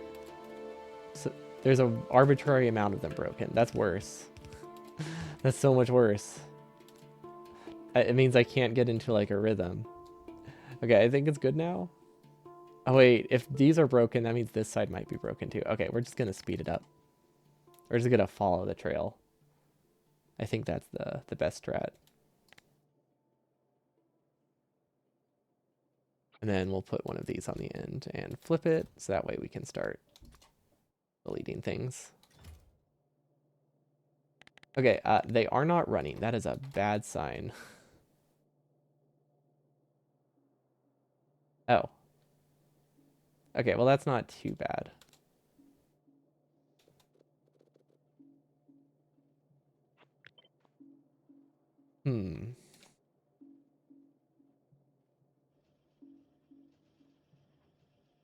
How do I fix this?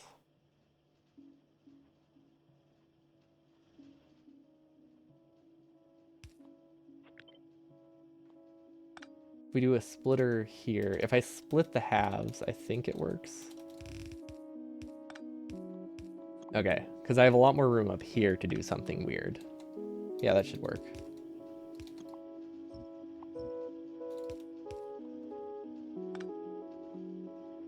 Okay, yeah. Yeah, we have a lot more room. A lot more room up top for weirdness. I'll take it.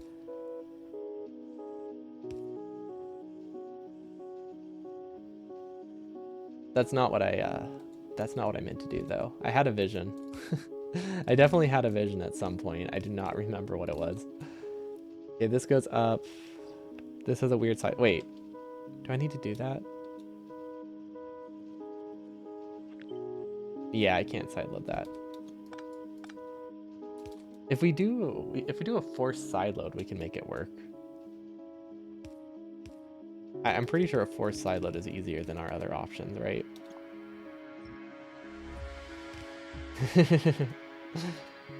It's pretty similar to the problems we ran into that one, huh?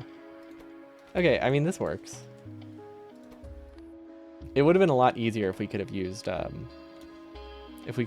undergrounds for both halves, but since red chips aren't a 50-50 split, I don't really want to... You can't really just split the sides perfectly like that. This is an entire belt though, so that should be fine. We also have extra green chips here, so I don't know what to do with those. Oh wait, they're supposed to go to... They're going to solar panels. We don't have extra. We have exactly as many as we need for solar power. Because we need roughly one satellite every 6 minutes with the amount of production we have here. Oh wait, these are all still the wrong way. At least flipping belts is not that tricky. Did I sideload on the wrong side?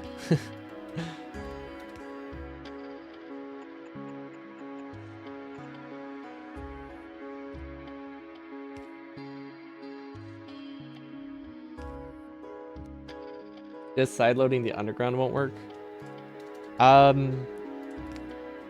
If I do a side balancer ahead of time, I think I can make that work.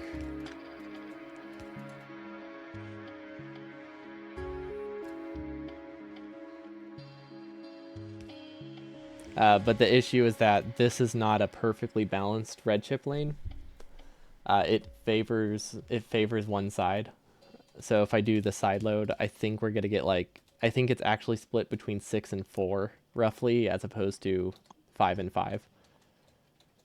But it might be easier to just if we just do a splitter early. Then that solves that problem. Then we can just sideload there.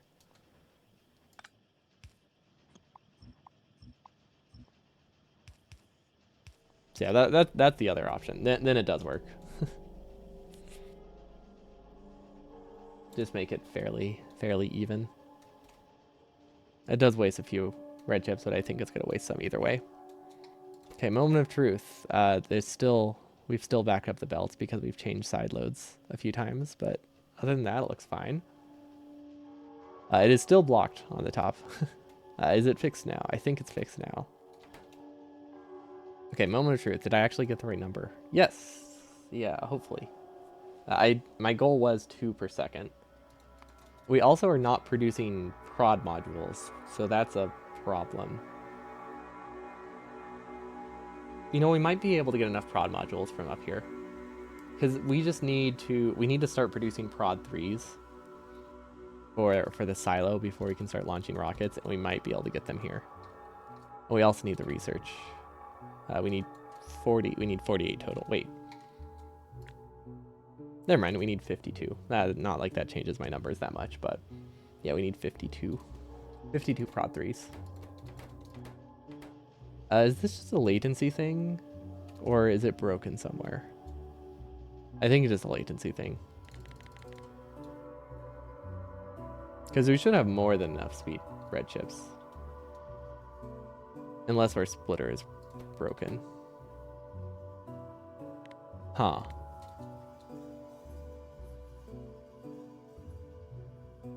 They're connected. They're connected.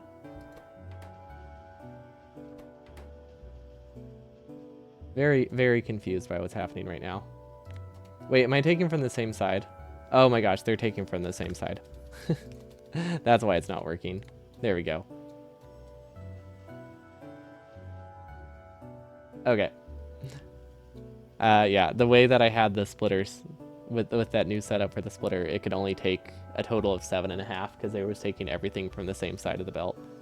Makes way more sense. Okay. We also need, like I said, a little bit of module production. Do I trust myself to change a recipe?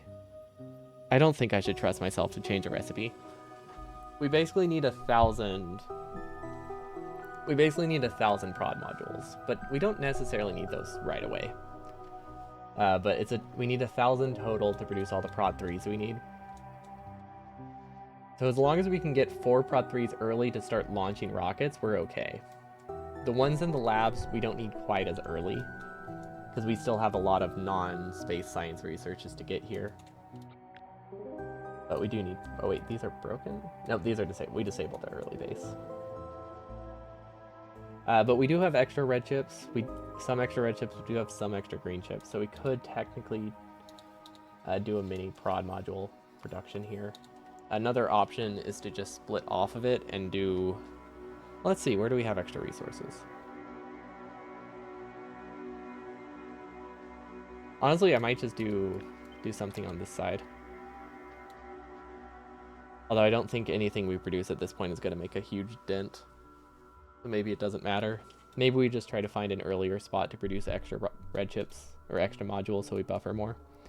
Like right here, this is all of our module production for like an hour, which is not enough. So I think we just need to figure out how to get more modules in here. We'll need to start our base up again and see if we have extra red chips somewhere. More module production in main.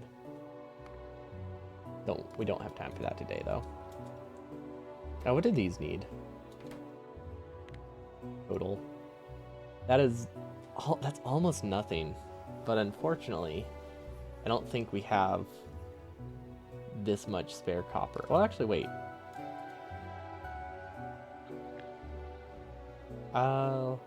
This is 11 plus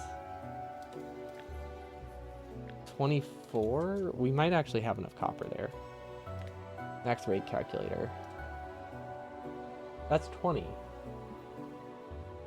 We might... Okay, technically we can get enough copper off of the edges of these.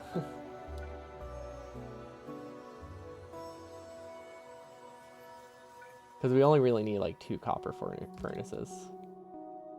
Yeah, we can do it. I have no idea where we're gonna put it. These are being consumed pretty fully though, right?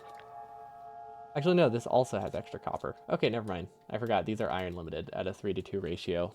So 1 belt of iron is gonna leave you with a little bit over half a belt, or a little bit under half a belt of copper left. Okay, well that was that was easy. Don't know why I thought it wouldn't be. Actually, it's a 1-to-1 ratio. It's not worth it. It's not worth direct feeding. Is it? No, if I direct feed, I'm less flexible in the location that it can be in. I might loop them around. No, maybe.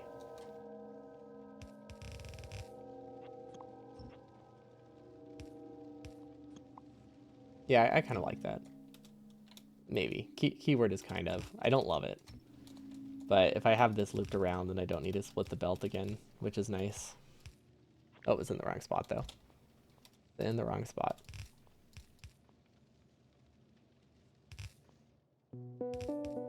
And this is more than enough copper.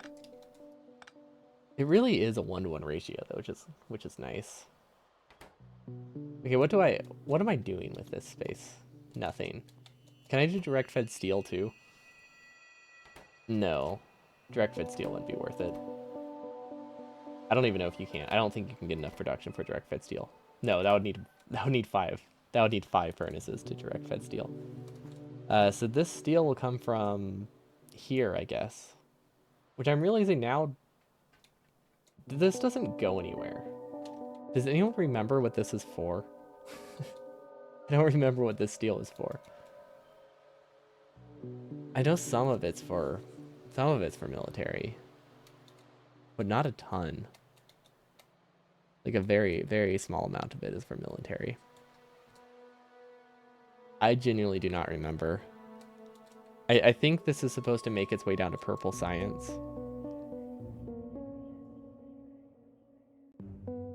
And at some point it was possibly for LDS, and then I did LDS like this, which is actually a really cool LDS build. I love it. Very pleased with it. Was not worth the time I spent on it for the amount of tile entities it saves, but I think it's really neat. Okay, yeah, I don't think we're gonna worry about making this direct fed. Now I think unfortunately we have. Wait, we broke this. We have balance issues if we take from this, don't we? Yeah, because this only has. Well, this does have 2.5 green chips free. Yeah, okay, so we do have balance issues. We actually have to split off of it early. Right here. This is a weird spot for solar panels. I actually don't like this spot. I want it to be in this section. That makes more sense to me. Because I feel like this square in the center is... I feel like this center section is usable. Like, it's a big square. If we make it look like this, it's a lot less usable. Worthiness of time is measured in fun, not entities. That's true. To be fair, it did save entities, so it is a good design. And if we're measuring time in fun in time, it took a lot of time. There's no such thing as fun. So true. Fun is overrated.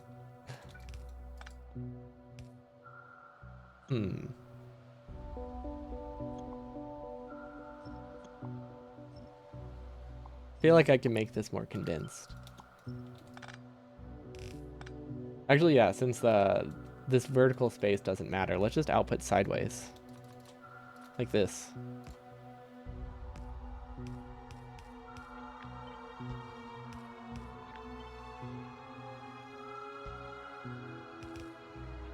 Yeah, that works. This is very space inefficient, but with the shape that I have to work with, it's very nice. This is 2.5, so this is more than enough copper. Okay, then we can just send this down. Then we can split this and send it up. Actually, we're not belt limited. We can just sideload here. Oh wait, this is gonna prioritize the wrong side though. We're actually gonna have to prio it towards this, because if we just do the splitter here, I think it's gonna cause an unbalance. We actually need to go towards the other direction. If you underground the GC, you can make it smaller and neater.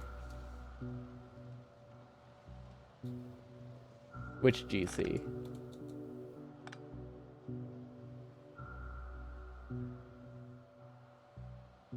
I'm all for smaller and neater. You mean for this one? To the left of the new furnaces. Oh yeah. I see what you mean.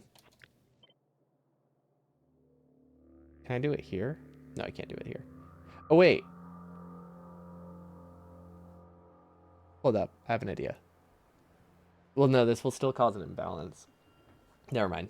I want to prioritize blue chips. Or I want to prioritize the chips. I wonder. Is this worth it? That's extra tiles. Oh well. That's fine. Okay. But basically my thought process was, if we have the assembly machines for solar panels here, and we send the cables, not the cables, but the green chips past them, we don't use any additional space for the solar panels or for this belt. And that just saves one tile, but it has the disadvantage of we're only grabbing from one side, so then we have to do a side balancer afterwards, so that didn't seem that worth it. So we'll just send it here.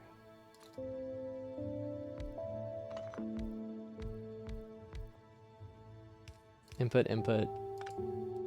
That can grab from that spot. It shouldn't though.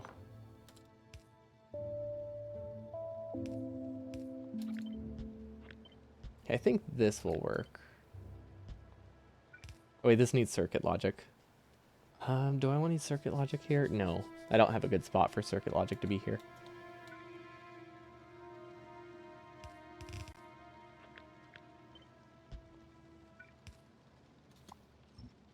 I don't have a good vision for that lane.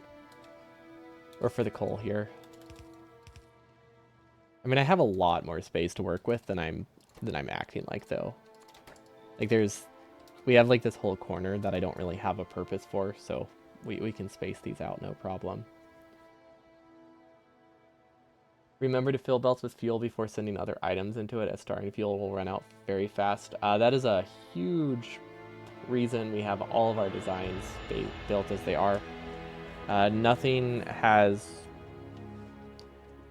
needs fuel to get there first, because that's not a design you can really use with bots. So everything is designed to be safe with no matter what order it gets fuel. So if it is self-feeding, it's on logic. Furnaces do not need to get fuel before they get resources, unless you're using like a red belt. The internal buffer of a furnace lane cannot brown out a furnace. Or yeah, the internal buffer of a furnace cannot brown out an inserter. Unless you have a bunch of inserters like grabbing from the same belt. Like, it can be problematic if you have this situation, but in most circumstances, you're generally pretty safe, as long as it's the only thing grabbing from that belt. Now, you do run into... there are situations where if you lose fuel for an extended period of time, it can become a problem, but that requires you to cut off fuel for like 30 minutes to an hour without noticing it, and then only a few inserters are going to die in that situation. Same goes of inserter. Yeah. If the internal buffer is pretty, I think it's only 2. Because all my tests on that were done using inserter 1, but I think the internal capacity is only 2, and it has 3 full actions. So as long as it can safely grab from the belt with a single attempt, you're safe. Steel is all okay. Steel and stone bricks technically have problems with that. So stone bricks are on logic, or we double up the inserters, because it's not going to be an issue. If you do double inserters, one of them is going to stay working. And then for steel, well, we have two different steel lanes. So one of our steel lanes, we just send the coal pryode towards the steel lane because it's hand built. We can do that pretty easily. And this will just make it that the steel furnaces get the fuel before the iron furnaces do. Because that one, those have the internal buffer issue. Steel is a lot higher. Because, it's like 10 plates or 5 plates or something. Stone bricks have like 3 or 4 stone. So those ones can be problematic. Yeah, anything that has that, we generally have logic on the inserters instead to disable them until fuel is backed up. Because we can't really control when the fuel arrives, but we can control when the inserters activate with logic pretty easily. Do I want to disable the... Nah, we'll just add a tile between.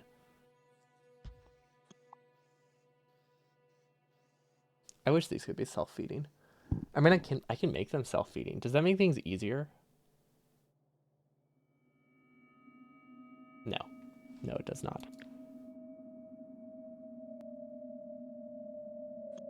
What if I rotate it? I think the problem is that I'm looking at it at like a very weird side. And we still fit within the square that I gave as my requirement this way. Oh, and we can also... Ooh, wait. I think this is the strat. There we go. Now we have a lot of space to work with. Fueling. Move this out a tile. Move this out a tile.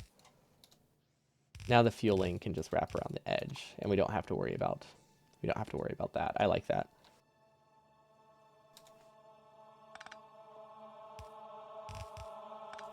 Definitely uses a little bit more space overall, but unless I can think of what to put in this corner, it doesn't really use up usable space. It just uses up, tiles. It uses up empty space that will be empty either way. And then outputting from these,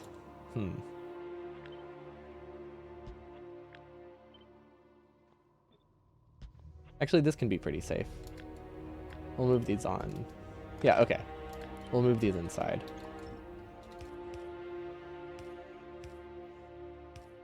Output, and then this will go this way.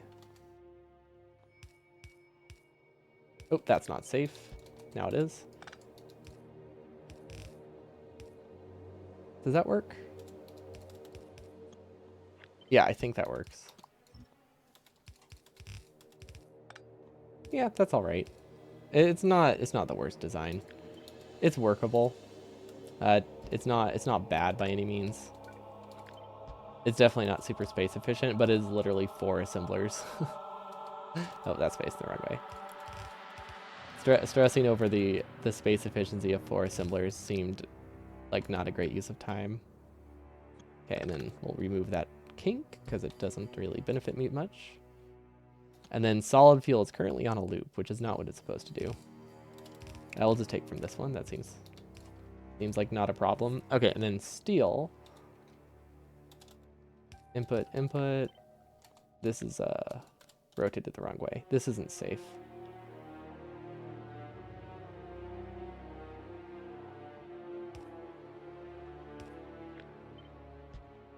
We have to move it up a tile. It's not safe to have 2 inserters. Well, you can have 2 inserters grabbing from a belt across from each other. It's not safe to have 2 inserters grabbing from a belt.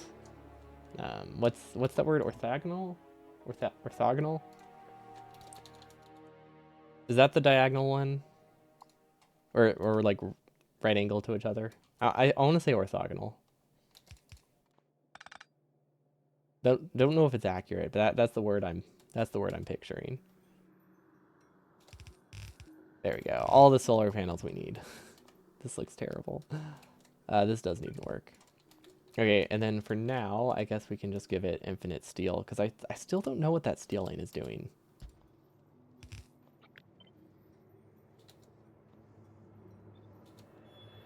Okay, if I wanted to be space efficient, I would send steel through here. Right?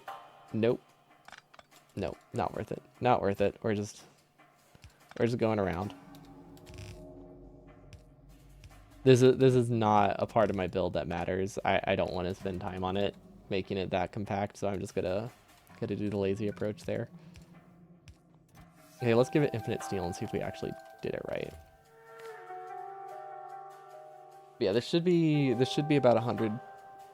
This should be about 100 solar panels per hour. Gosh, pistols and randomized Factorio are so real. Although I had a run where science was the real meme.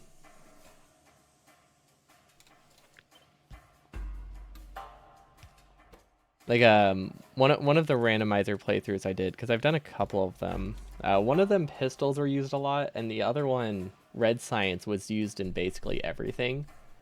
So like 95% of my 95% of my red science production was just going into things like robots and grenades and like landmines and stuff like that. It was really fun.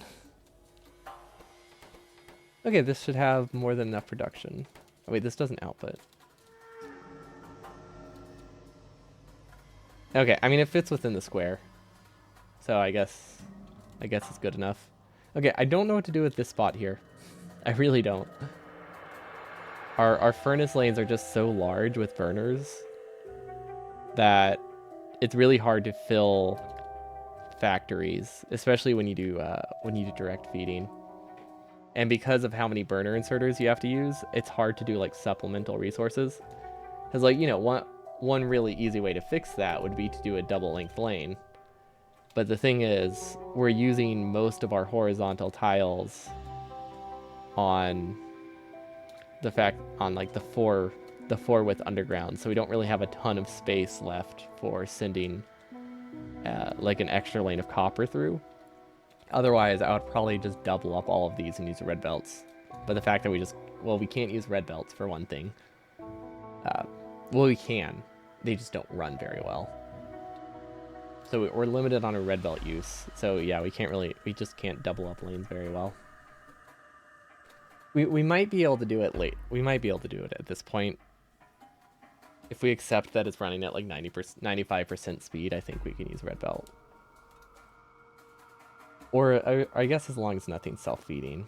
But we can't use red belt for furnaces in any situation without logic. But I think those are my goals for today. This took a long time to troubleshoot. It was broken in like 4 different points. But I was severely underproducing.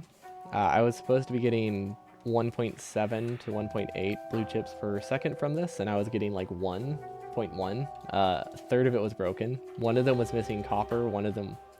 The middle section was missing copper, and like this first half was missing iron.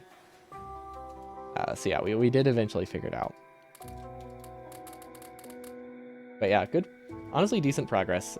This is pretty much everything we need for launch now. Because we have all the blue chips we need. In fact, let's just do that. Real quick. We'll do a splitter too, just in case they back up. Can't put splitter away, okay? Prio it, and then prio the other way. Just a really quick RCU connection to make sure RCUs in fact work, which they don't. They don't get fuel. Okay, that should be good. Oh, this is gonna cause problems. We need to do a throughput limit here. Read belt contents, hold, enable if less than 2. There we go. There we go. Rocket power? We're gonna power our base with rockets. There we go. Using just the original splitter design here works decent, but it doesn't let you start things up safely if you ever forget to connect solid fuel, or if you ever forget to connect a belt. For most situations, the basic logic is fine, but limiting the throughput here makes it significantly safer at the cost of startup time. But this is the RCU build. There's like 20 assemblers here. Its startup time is not a problem. And then I'm assuming these are supposed to loop around.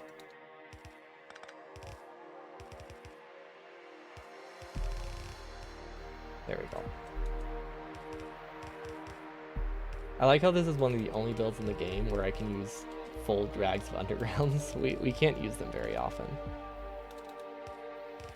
Okay, and then we'll do a chest over here too. This will delete anything extra, I think. Same with this one. There we go. They're not running yet. That's expected, right? Yeah. Yeah, because they're not getting fuel. Actually, wait. Oh, they're disabled. We have the entities disabled, so it doesn't actually run. But yeah, we finished RCUs. This is so many red chips, and we need another 100 assemblers at some point. So that's fun. Yeah, we'll need another 100 to 120. You can still save the bells at the bottom of RCU. Oh yeah, I can turn it tighter as well. Yeah, we'll have like a day where we just do some belt savings as well. See if there's any like big ones we missed. Oh, I guess yeah, that's like 9 tiles. Actually, yeah, no, that's worth it. Thanks. I didn't realize I missed those. Probably because I stopped full dragging. I think it's good now. But yeah, we need another. Okay, I don't know what our goal is. Let's look at my outposts real quick. My goal is to get all of the outposts down. Well, to be able to produce enough for 5 outposts an hour.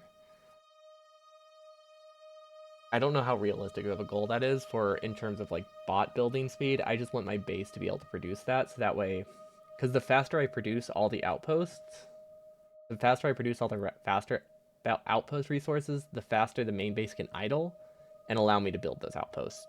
Because the last like 10, if my base is still running, you know, I'll have UPS drops. But once my base stalls, I'll be able to paste those outposts. So I want to be able to burst out everything for it. So that way we're not like UPS limited for another like 2 hours. But I need to look at my design real quick to see how many we really need. No, wait, not no efficiency. Efficiency module outpost. This is the new outpost version. It uses efficiency modules, and we need... This is only half of an outpost, I believe. So technically I want to double the size of this. That means we need 60... Actually, let's blueprint it. That makes more sense. I don't actually know. Honestly, I don't think we need efficiency modules here. It's hard to justify... What the heck? Efficiency 2s? What's using efficiency 2s?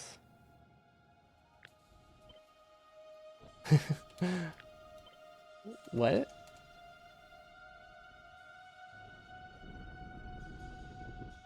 I have no idea what has that, but that's not important. I think I just chose a random efficiency module to make those 0 because that wasn't part of the consideration. Okay, so we need twice as many as this. Oh, these have the efficiency 2s. Yeah, I just chose a random module. Okay, that doesn't matter. So we can say this is 250 or 280 plus another. We'll have another set like this.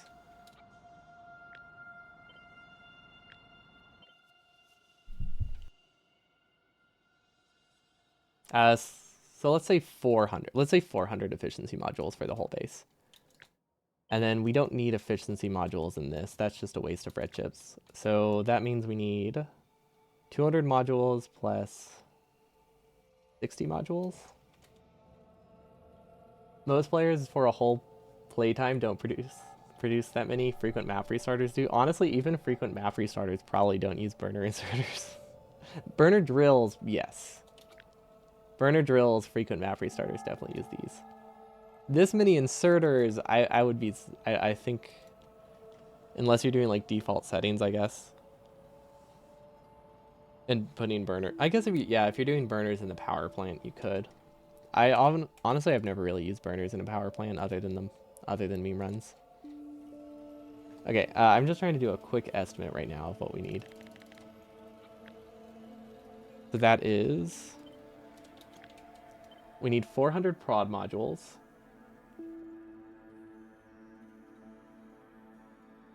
What goes into one of these? It's 4 speeds, right? Or is it 2? Okay. The 400 prod modules, 400 speed modules, and then we need between 400 to 600 efficiency modules. We'll just say 400. So we only need to produce, and then we double that. Then we double all of that. Oh wait, I already doubled it, didn't I? No, I already doubled it. Okay. So we only need 1,200. We only need 1,200 modules per hour with this new design. The old version that used prod modules in these and also used yellow assemblers here required 3,000. I think required about 3,000 modules per outpost. This required yeah, actually it's yeah, somewhere around there, because and the assembly machines idled so much more, so they were just wasted. He just said burners, which could be miners. Fair. Yeah, frequent map starters. Well, let's see. If I do 30 burner, let's say I do 40 per any percent. That's still 50. That's still like 50 new games. Honestly, yeah, that's only a few days of any percent. We got 1,200 speed modules per hour. That's not that bad. Because the thing we just produces 7,000 per hour. 7,000 speed modules per hour for a burner base is just such a silly number. I love it. Okay. But yeah, I think I'm happy not using speed modules here now, or prod modules here. I was kind of questioning it at first, but saving what effectively is 300 assembling machines on producing green chips and red chips in my base, yeah, it's worth it. Especially since there doesn't seem to be any performance hit or complexity hit.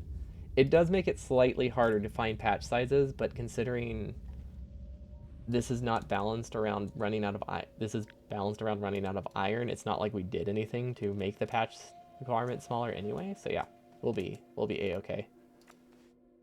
Looking forward to putting that into a calculator and seeing how many we actually need to produce. But five outputs per hour seems very attainable, considering our base can almost already do that. But that's it for me today. No stream tomorrow, and I don't think any streams for Friday for a few weeks. I'm pretty sure, because I have a recurring appointment during my normal stream time. So yeah, no Friday streams. Should be a video uploaded tomorrow. If not, I'll upload it Saturday. But it's very close to being done. It just depends on if the weather, ends up well enough for me to actually be able to finish it. There's not like a real life recording. It's just the thunder interferes with my audio. So we'll see. But yeah, I should be able to finish it today.